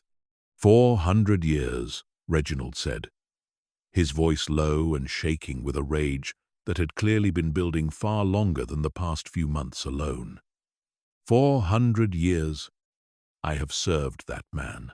I have watched him claim territories I helped him conquer, watched him take credit for treaties I negotiated, watched lesser sovereigns half his age rise to power on the strength of alliances I built for him while he sat comfortably on his throne, accepting the loyalty of a court that should, by any measure of merit, have been mine. Desmond Vale offered me what Julian Thorne never once considered offering in 4 centuries of service. He offered me my own throne. And you were willing to poison a man who trusted you completely to get it, Ren said, anger cutting sharply through her fear now. Reginald's expression twisted into something ugly. "I was willing to do what was necessary," he snapped, "and I very nearly succeeded. Until an insignificant human girl with a dead craftswoman for a grandmother decided to meddle in affairs that were never any of her concern." He took another slow step forward, and Ren felt the 2 guards behind him shift their positions, cutting off any possible retreat back down the corridor.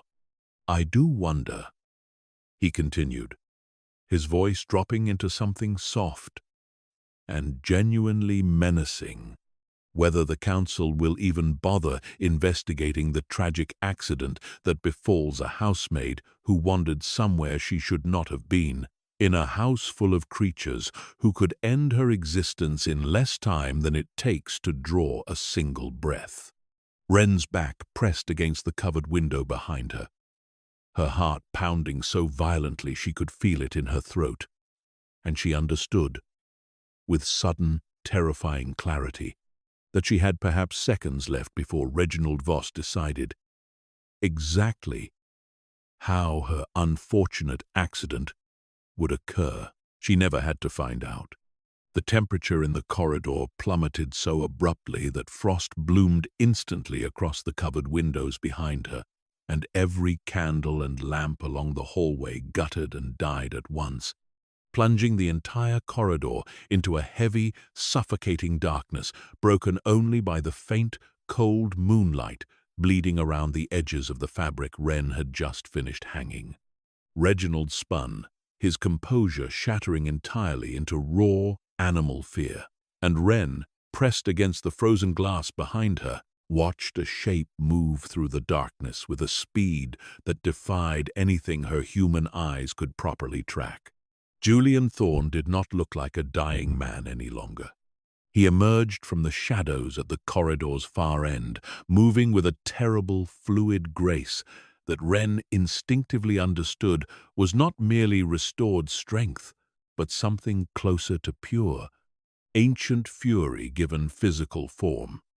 His skin, even in the darkness, had lost the grayish pallor that had haunted him for months, and his eyes, when they caught the faint moonlight, burned with a vivid, luminous crimson that made the two vampire guards flanking Reginald drop instantly and instinctively to their knees.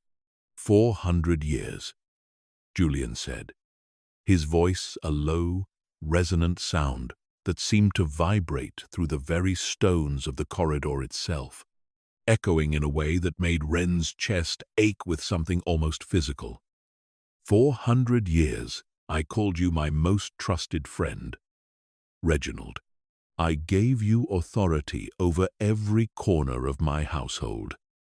Every treaty, negotiation, every private confidence I possessed.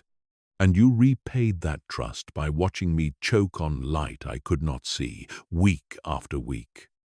While you smiled at my bedside and assured me you had personally verified every corner of this house was safe. Reginald's composure had entirely abandoned him now, his eyes wide with a fear Wren suspected he had never once considered might be necessary to prepare for. My lord, he stammered, backing away until he collided with the corridor wall. This is not what it... Do not, Julian said, and the single word carried such absolute, crushing authority that Reginald's mouth snapped shut instantly. Do not insult what remains of 4 centuries of service by lying to me now. I have the photographs. I have the letters in your own hand. I know about Desmond Vale, and I know about the regency you intended to purchase with my death. The only decision remaining is what becomes of you in the time you have left before I decide precisely how thoroughly I intend to make an example of what happens to those who betray the Northeastern Crown. Julian crossed the remaining distance between them in a single blurring motion, and his hand closed around Reginald's throat with a casual, terrible ease that made the majordomo's feet lift entirely off the ground. Wren watched, frozen against the frost-covered window, as the 2 guards remained motionless on their knees, apparently far too frightened of their sovereign's restored fury to intervene on behalf of the man who had, moments earlier, commanded their obedience. Please, Reginald choked out, his composed courtesy entirely gone now, replaced by raw, desperate pleading. My lord, please. I can still be useful to you. I know everything about Vale's operations, his allies, his... You are correct, Julian said coldly, his grip tightening. You will be useful to me. You will tell me everything you know about Desmond Vale's operations, his allies, and every detail of the arrangement you struck with him, and you will do so honestly, because I am considerably more patient than I appear at this exact moment. And my patience is the only reason you are still breathing to answer my questions at all. He did not kill Reginald that night, though Wren understood, watching the terrible, controlled fury still burning in Julian's crimson eyes, that the restraint cost him considerable effort. Instead, at Julian's sharp command, The two guards bound the major domo in heavy iron chains and dragged him away toward whatever secure chamber the estate maintained for prisoners who had once held positions of absolute trust, leaving Wren alone in the darkened, frost-covered corridor with a king who had, in the span of perhaps 2 minutes, transformed entirely from a dying, exhausted man into something ancient and formidable. And, Wren realized, with a jolt, still standing far closer to her than strict propriety would have suggested. Julian turned to her slowly, the crimson fading gradually from his eyes as he studied her with an intensity that made her suddenly, acutely aware of how close they were standing in the darkness. "Are you harmed?" he asked quietly, his voice returning to something closer to the gentle, exhausted warmth she had grown accustomed to over the past weeks. "He did not touch you before I arrived?" "No," Wren said, her own voice unsteady now, that the immediate danger had passed, and the full weight of what had just happened was beginning to settle over her. "He was going to. He said something about an accident. But you got here first. I have been listening to this corridor every moment since you left me in that alcove," Julian said softly. "I did not trust him not to notice what you were doing, and I was not prepared to lose you to his ambition after everything you have already done to save my life." He reached out, brushing a strand of hair gently away from her face, with a hand that had, only moments earlier, held a man off the ground by his throat, and the contrast struck Wren so forcefully that she found herself entirely unable to speak. "The windows," he continued quietly. "You have already covered them.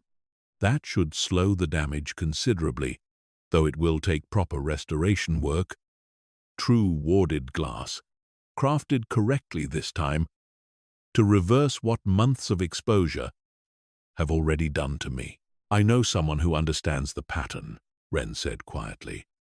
"My grandmother's notebook has everything, every measurement, every note about the pigment. I don't know how to actually make glass, but I know exactly what it's supposed to look like now. And I could find someone who does know how to make it, if you'll let me help." Julian studied her for a long moment in the frozen, moonlit darkness, something in his exhausted, ancient eyes shifting into an expression Wren had not seen from him before, something warmer and more vulnerable than the careful courtesy he had shown her, even in their most private conversations. "You have already saved my life once tonight, Wren Calloway," he said softly. "I find myself entirely unwilling to refuse you anything you ask of me from this moment forward." The days that followed passed in a strange, suspended blur for Wren, caught somewhere between the practical, grinding work of coordinating emergency glasswork with a craftsman, Julian's household, tracked down within hours through channels Wren did not fully understand, and the surreal, dizzying reality of finding herself, again and again, drawn into Julian's private company as his strength slowly, steadily began to return. The covered windows had halted the worst of his decline almost immediately, though the specialists, when informed of what had actually been discovered, reacted with a mixture of professional embarrassment and grudging astonishment that a housemaid had identified in a matter of weeks what 12 of the most celebrated healers in the hidden world had entirely failed to notice across months of increasingly desperate treatment. Julian insisted, over Wren's own quiet protests, that the attention felt entirely unnecessary, on gathering the full council of specialists together in the estate's library to hear directly from her exactly how she had reached her conclusion. And Wren found herself standing once again in a room full of formidable, ancient minds, this time not as a frightened intruder clutching a silver tray of bandages, but as the person, every single one of them, had come specifically to listen to. Dr. Caldwell, to his credit, was the first to formally apologize, rising from his seat and inclining his head toward her with visible discomfort written across his sharp, aristocratic features. "I spent months convinced the answer must be complex," he admitted, his voice carrying the particular strain of a proud man forcing himself through genuine humility. "I ran every advanced test my training could conceive of, chased pathogens and cellular theories and mutation strains, and never once thought to ask a simple, practical question about the room he slept in. I'm ashamed to say it took a housemaid with no medical training whatsoever to remind this council that the truth is very often simpler and closer at hand than our expertise allows us to easily imagine. Miss Calloway, you have my genuine respect and my apology for how thoroughly I dismissed you the single time we spoke directly." Wren, unused to being addressed with such formal gravity by anyone, let alone a man who had once barked at her to leave a sick room before she contaminated his sterile field, managed only a quiet, slightly overwhelmed "thank you" in response, though she caught Julian's proud, warm gaze from across the room and felt something in her chest settle more comfortably than it had in weeks. The veiled apothecary said nothing at all in response to Caldwell's apology, her covered face giving away nothing of whatever she felt in that moment, though she departed Ravenswood Hall within the week without so much as a farewell. Her wounded professional pride, apparently unable to withstand the reality of her ancient curse theory, having been so thoroughly, humiliatingly disproven. The remaining specialists, one by one, offered their own quieter, less theatrical acknowledgments before departing the estate over the following days, until the household finally, gradually returned to something resembling its ordinary rhythm, minus the desperate, round-the-clock medical presence that had defined it for months. It was Mrs. Halloway, unexpectedly, who found Wren alone in the servants' kitchen one evening during that strange, transitional period, and set down a fresh pot of tea between them, with none of the brisk, clipped formality Wren had grown accustomed to from the older woman. "I have managed this household for 11 years, Mrs. Halloway said quietly, settling into the chair across from Wren with visible weariness. "I have seen a great many things in this house that would frighten most ordinary people entirely out of their senses, and I have learned, in that time, to keep my head down and my questions to myself, precisely as I instructed you to do the very first day you arrived." She paused, studying Wren over the rim of her teacup with an expression Wren had genuinely never seen from her before. Something almost gentle. "I want you to know that watching you refuse to do the same has been the single most remarkable thing I have witnessed in over a decade of service in this house. Whatever comes next for you, Miss Calloway, you have earned it entirely on your own merit, and I suspect you already know that, though I imagine it never hurts to hear it said aloud." Wren, unexpectedly moved by the older woman's quiet admission, reached across the table and squeezed her hand briefly before either of them could grow too uncomfortable with the sentiment. "Thank you," she said simply, "for teaching me the rules well enough that I knew exactly which ones were worth breaking." Mrs. Halloway allowed herself the ghost of a smile at that, the first genuine one Wren had ever seen cross her stern features, before rising and returning to her endless rounds of managing a household that had quote, in every meaningful sense, been utterly transformed. Priya's reaction, when the news of Ren's new standing within the household finally became impossible to keep quiet, was considerably less restrained. She found Ren in the laundry room 2 days after the council session and promptly burst into tears, half laughing and half sobbing as she pulled Ren into a fierce, startled hug. "I knew there was something different about you," Priya said, wiping at her eyes with the sleeve of her uniform. "From the very first week, I knew. You looked at everything in this house like you were trying to understand it instead of just trying to survive it. I am so happy for you and so frightened for you, both at once, and I don't fully know how to hold both of those feelings inside my chest at the same time." "I don't either," Ren admitted honestly, laughing despite the tears gathering in her own eyes now. "I don't think anyone really prepares you for this. I just kept doing the next practical thing in front of me, and somehow it turned into all of this." "That," Priya said, squeezing her hands tightly, "sounds exactly like something you would say. Promise me something.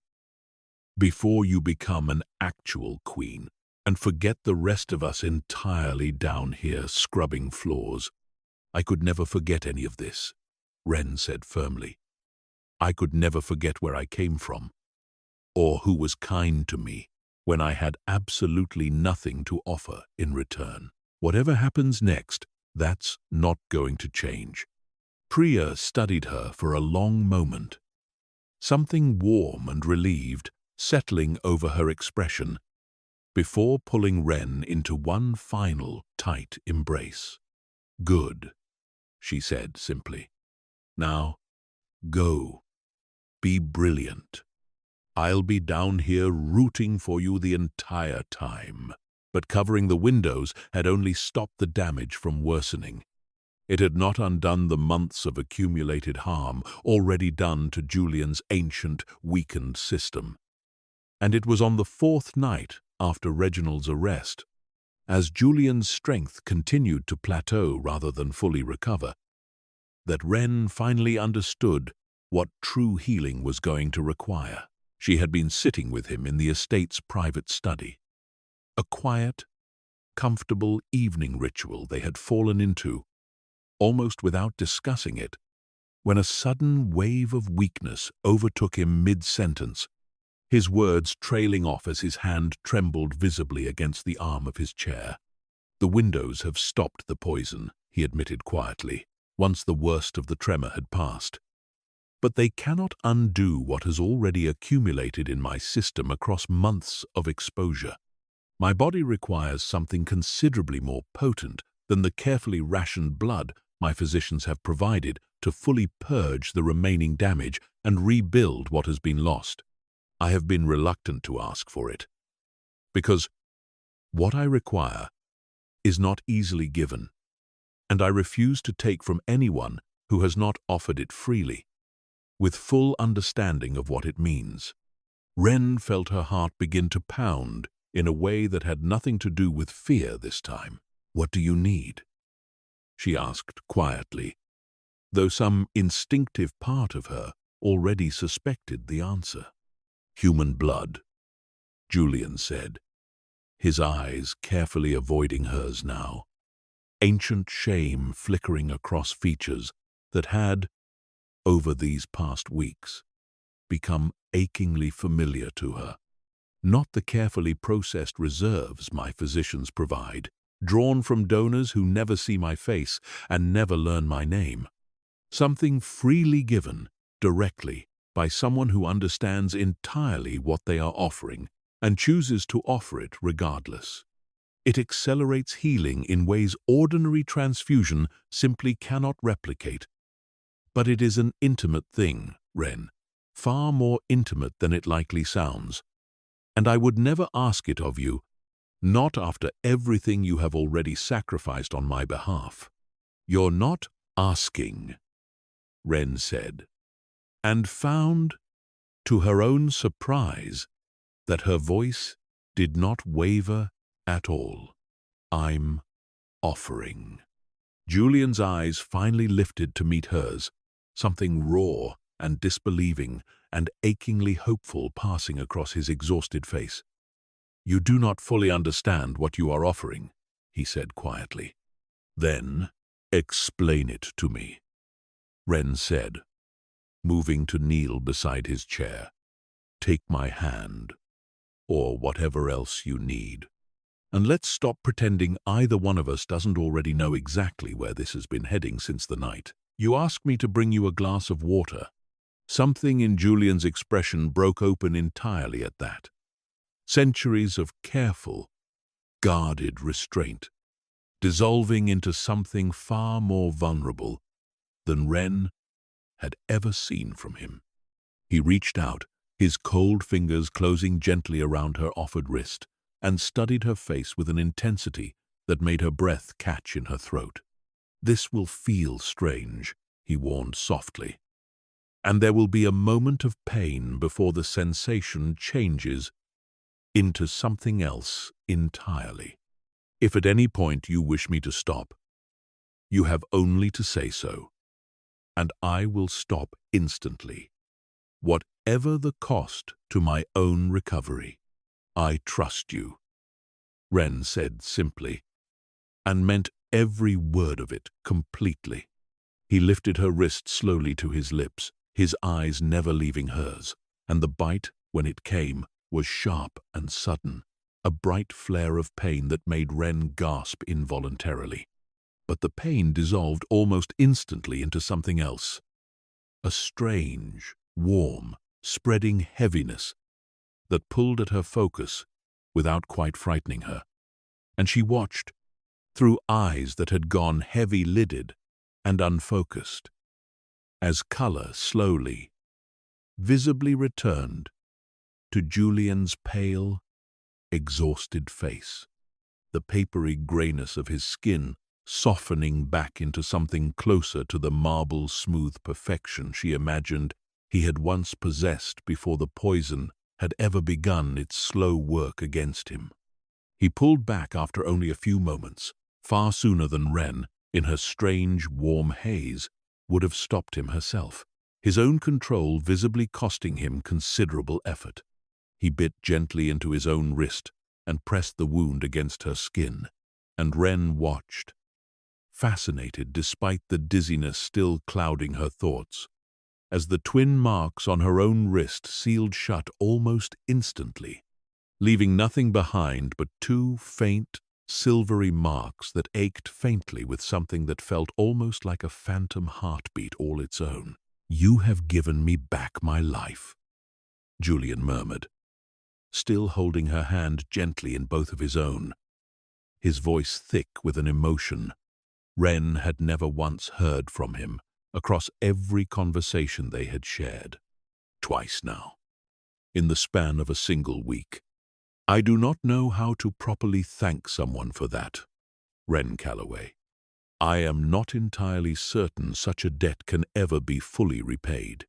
"You don't owe me anything," Ren said softly, though the warmth spreading through her chest at his words had very little to do with exhaustion and everything to do with the way he was looking at her in that exact moment, like she was something rare and precious rather than simply useful. "I disagree entirely," Julian said, lifting her hand and pressing his lips gently against her knuckles in a gesture that felt, despite its simplicity, more intimate than anything else that had passed between them.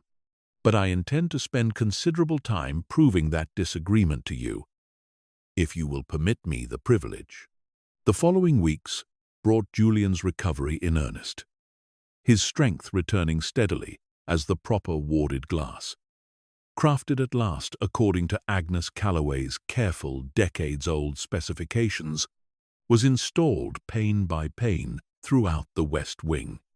Ren found herself drawn increasingly into his confidence, no longer merely the housemaid assigned to clean his corridor, but something the rest of the household had begun, quietly and with visible uncertainty, to treat as considerably more significant. though no one dared say so directly until Julian himself made the matter unmistakably clear. It happened during a private council session convened to formally address the fallout of Reginald's betrayal, a gathering of coven elders and remaining specialists that Wren had not expected to attend at all until Julian's own summons arrived, requesting her presence at his side.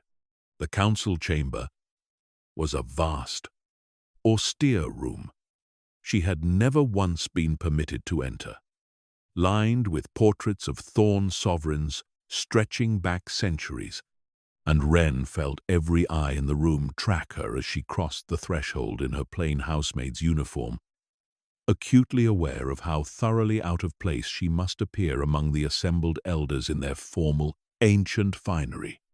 Julian sat at the head of the long table, restored now to something far closer to the formidable presence Wren imagined he must have carried before his illness. Though his eyes softened noticeably the moment they found her at the doorway, Reginald Voss has confessed fully to his arrangement with Desmond Vale. Julian announced to the assembled council, his voice carrying the same commanding authority Wren had first heard directed against Reginald himself in that frozen, moonlit corridor. His confession, combined with physical evidence recovered from his own private study, confirms a deliberate, premeditated attempt against my life, orchestrated in service of House Vale's ambitions toward this territory.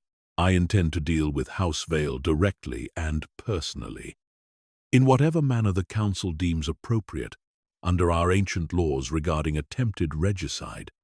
A murmur moved through the assembled elders, several exchanging uneasy glances, until one of the oldest among them, a silver-haired woman Wren did not recognize, spoke up with visible hesitation.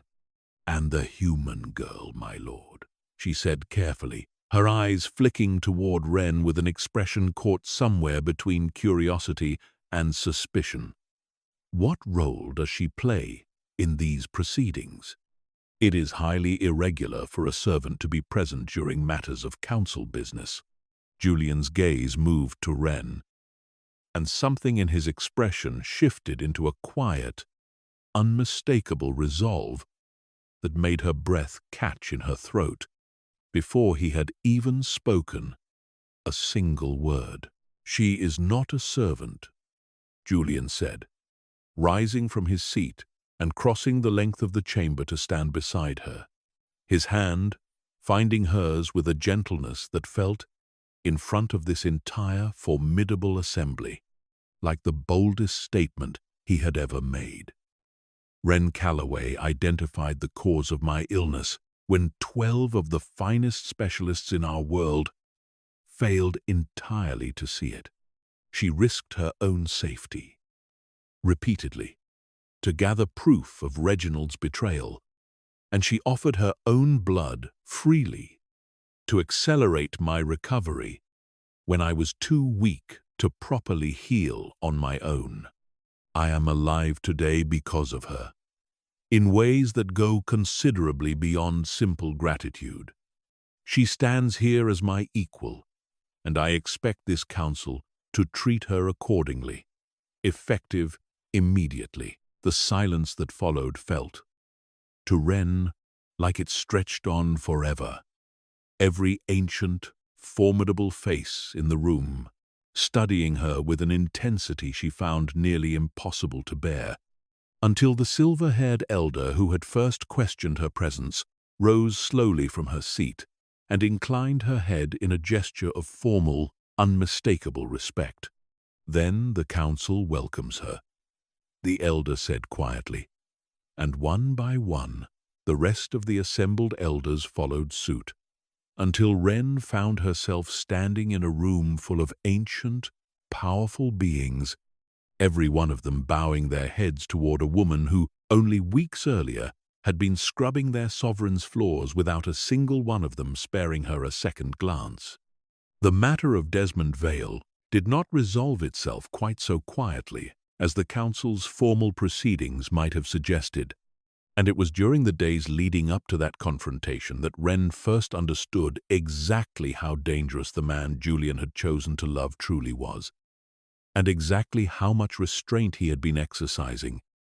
Day after day, in her presence, Vale sent word himself, less than a week after Reginald's arrest, in the form of a formally sealed letter delivered by a courier who arrived at Ravenswood Hall under a flag of parley that every member of the household staff understood, without needing to be told, was merely a courtesy extended between ancient enemies rather than any genuine gesture of peace.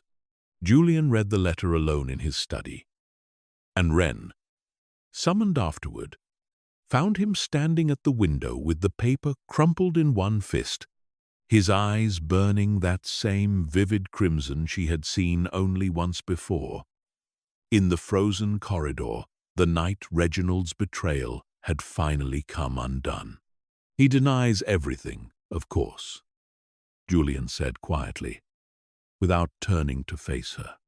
"He claims Reginald acted entirely alone, driven by nothing more than personal ambition, and offers his deepest condolences for what he calls a regrettable betrayal within my own household.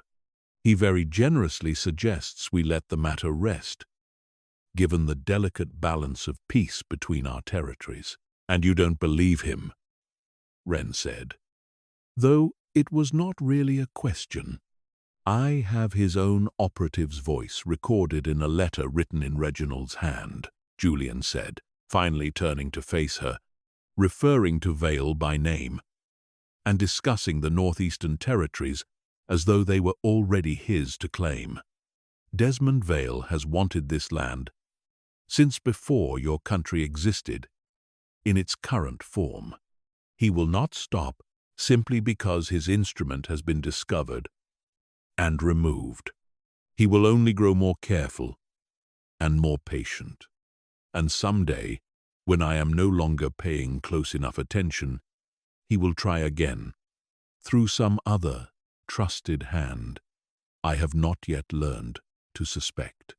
"Then don't let him have the chance," Wren said, surprising herself with the hard, certain edge in her own voice. Julian studied her for a long moment, something complicated passing behind his eyes, equal parts pride and reluctance. "That is precisely what I intend to do," he said, finally. "But I want you to understand, before I leave for his territory, exactly what that means. I am not traveling there to negotiate, Wren. I am traveling there to ensure Desmond Vale never again has the resources or the standing to threaten what is mine. It will not be gentle, and it will not be quiet, and I find, rather selfishly, that I would still like you to think well of me once it is finished. I've already watched you hold a man off the ground by his throat and question him about treason," Wren said quietly, closing the distance between them and taking his cold hand in both of hers. "I'm not frightened of what you are, Julian. I never have been. Go finish this. Come home to me when it's done." He left 2 days later, traveling south with a small, formidable escort of his most trusted remaining guards. And the 3 days that followed were, for Wren, some of the longest of her entire life. Filled with a restless, anxious energy she tried, and largely failed to bury beneath ordinary work around the estate. She kept herself occupied helping the newly commissioned glazier restore the remaining warded panels throughout the West Wing, working alongside an elderly craftsman named Mr. Everly, who had, remarkably, once apprenticed briefly under her own grandmother decades earlier. A small, warm coincidence that felt, to Wren, like a quiet gift in the midst of so much uncertainty. Julian returned on the evening of the 3rd day, and Wren, watching his car sweep through the iron gates from her window, felt something in her chest unclench so completely. She had to sit down for a moment, simply to catch her breath. He came to find her immediately, still in the formal dark clothing he had worn for the journey. And though there was a grim, weary set to his shoulders that told her plainly the confrontation had been every bit as brutal as he had warned her it might be, his eyes, when they found hers, held nothing but relief. "It is finished," he said simply, drawing her into his arms with a fierce, quiet urgency that told her more about what he had faced than any detailed account ever could have. "Desmond Vale will trouble this territory, or any other under my protection, never again. I am sorry it took so long. I thought of you every single hour I was away." Wren held him tightly, feeling the tension slowly drain from his shoulders beneath her hands, and did not ask him for further details, understanding intuitively, the same way she had understood so much else about him across these strange, transformative weeks, that some burdens were his alone to carry, and that her role in this moment was simply to be the warm, steady place he could set them down when he finally returned home. House Vale's ambitions toward the Northeastern Territories, whatever they had once been, did not survive that confrontation intact. And the Coven world's whispered gossip network, Wren learned from Priya with wide, astonished eyes, spoke of the visit only in hushed, reverent tones for months afterward. Reginald Voss faced judgment before the full council, stripped of every title and privilege he had spent 4 centuries accumulating. His fate ultimately left, at Julian's own insistence, in the hands of the elders rather than his own personal vengeance. Wren never learned precisely what became of him, and found, somewhat to her own surprise, that she did not particularly want to know. There was one visit, during those transitional weeks, that mattered to Wren more than any council proceeding or formal apology ever could. And that was the afternoon Julian arranged, quietly and without any of the fanfare that had accompanied so much else in recent weeks, for Wren to see her mother. He drove her himself, insisting on it despite Wren's protests that surely a man of his standing had considerably more important matters to attend to.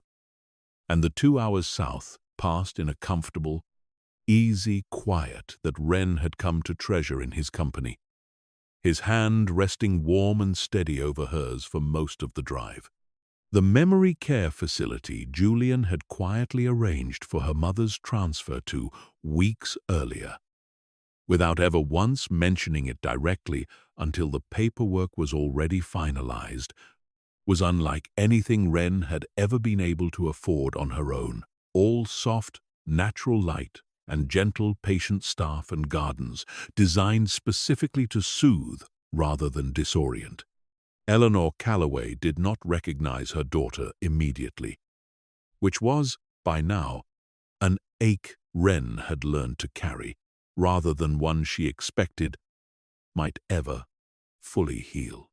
But she smiled at Wren with the same open, uncomplicated warmth she had always carried, dementia or not, and reached for her daughter's hand with a gentleness that brought sudden, unexpected tears to Wren's eyes.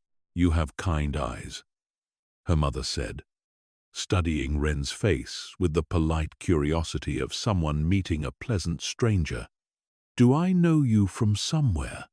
"I hope so, Mom," Wren said softly, blinking back tears, her voice thick. "I really hope so." They stayed for nearly 2 hours, Wren simply sitting with her mother in the sun-drenched garden, talking about nothing in particular. The bakery her mother no longer remembered, running, the small, ordinary details of a life that had once seemed so achingly out of reach, and now felt, in this quiet, golden afternoon, like a gift Wren had never quite believed she would be allowed to keep. Julian remained a respectful distance away for most of the visit, speaking quietly with the facility's director. though Wren caught him watching her more than once with an expression of such open, unguarded tenderness that it made her chest ache all over again, for entirely different reasons.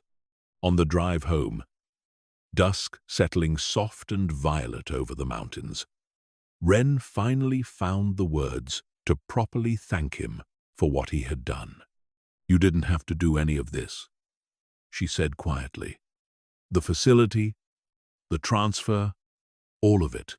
I would have found a way to keep paying for her care eventually, on my own salary, alone."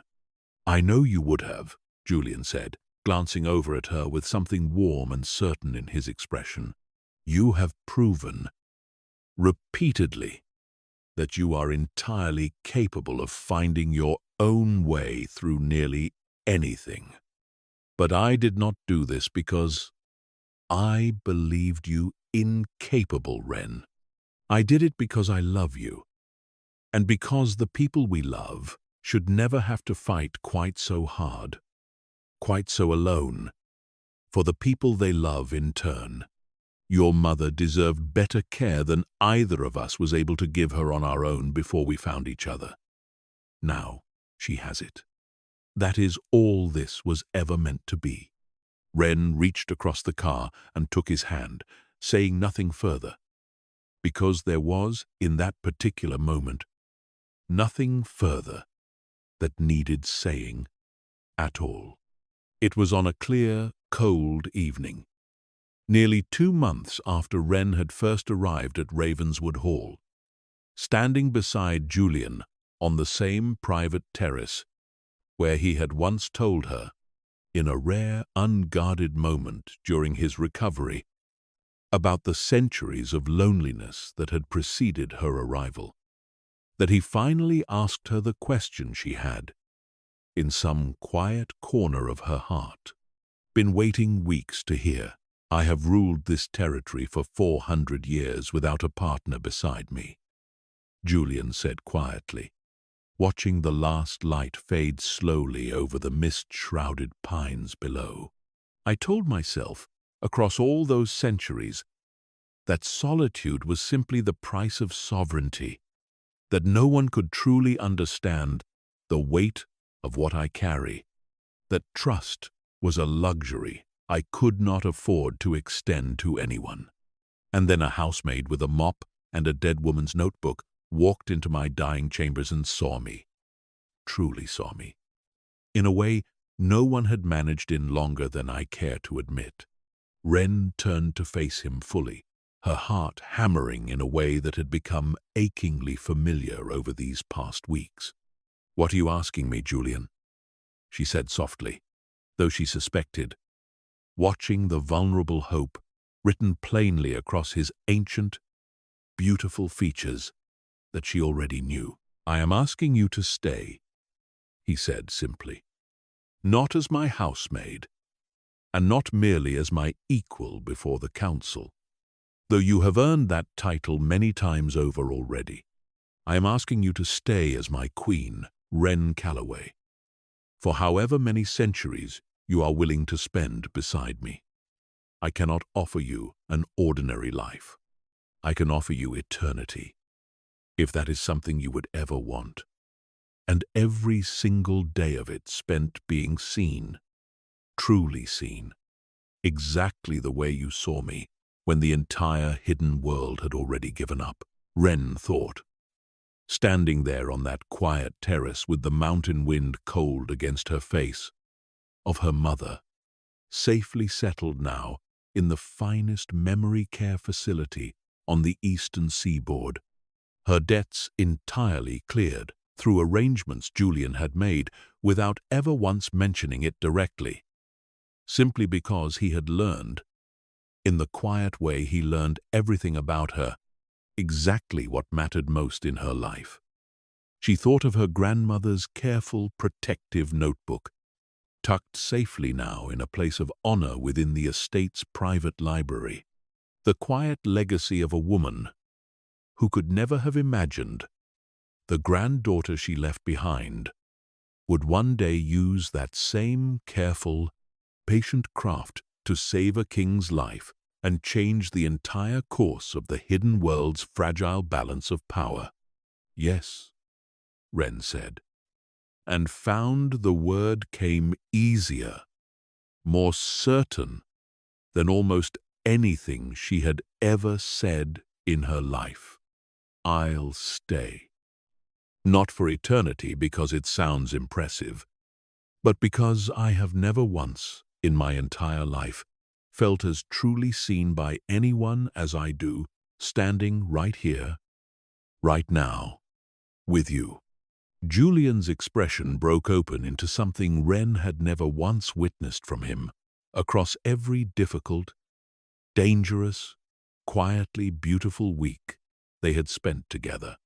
Something unguarded and entirely, achingly human, despite everything ancient and immortal that lived beneath his skin. He drew her close, his hand cradling her face with a gentleness that belied every terrible, formidable thing she had watched him do in defense of her safety, and kissed her slowly, deliberately, as though he intended to memorize the exact shape of this single perfect moment against 4 centuries of loneliness that had finally, completely come to an end.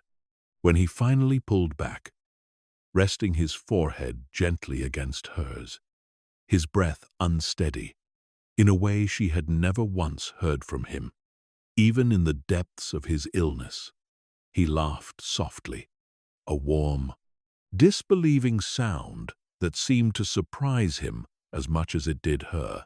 I have negotiated treaties between warring covens that have hated one another for 1,000 years, he murmured. I have stared down enemies who wished nothing more than to see me destroyed, and felt nothing but calm, steady purpose in the moment. And yet standing here, asking you this single question, I find my hands are trembling like a man considerably younger and considerably more mortal than I actually am. That might be the nicest thing anyone has ever told me, Wren said softly, smiling up at him through tears she had not fully realized were falling. Get used to it, Julian murmured, brushing them gently away with his thumb. I intend to spend the next several centuries finding new ways to tell you exactly that. Word of their engagement spread through the hidden world with the same swift, unstoppable current that had once carried whispers of Julian's decline from coven to coven, across an entire continent, though this time the whispers that reached Ravenswood Hall in the following weeks carried something warmer than the fear and ambition that had circled the estate for so long. Elders who had once studied Wren with open suspicion in that formal council chamber now sent formal letters of congratulation, some clearly more sincere than others, though Julian assured her, with a wry, private smile, that even the grudging ones carried real weight in a world that measured respect in centuries rather than seasons.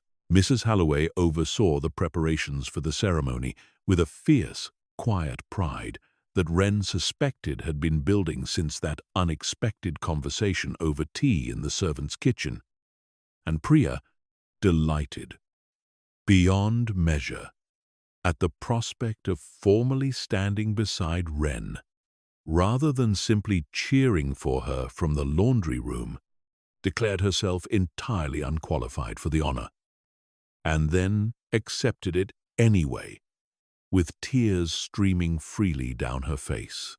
Behind them, the lights of Ravenswood Hall glowed warm and golden against the darkening mountain sky. No longer a house shadowed by secrets and slow poison and quiet betrayal, but something closer, at long last, to an actual home. 12 specialists had stood around a dying king's bed and declared him beyond saving. It had taken a maid with a mop, a dead woman's careful notebook, and a heart too stubborn to look away from suffering to find the answer every single one of them had missed entirely, hiding in plain sight, exactly where no one with a medical degree had ever thought to look. If Ren Calloway's story reminded you that the people closest to the truth are often the ones no one else bothers to look at twice, you know exactly what to do. Hit that like button, share this story with someone who needs a little hope today, and subscribe so you never miss the next dark, unforgettable tale from the shadows. We'll see you in the next story.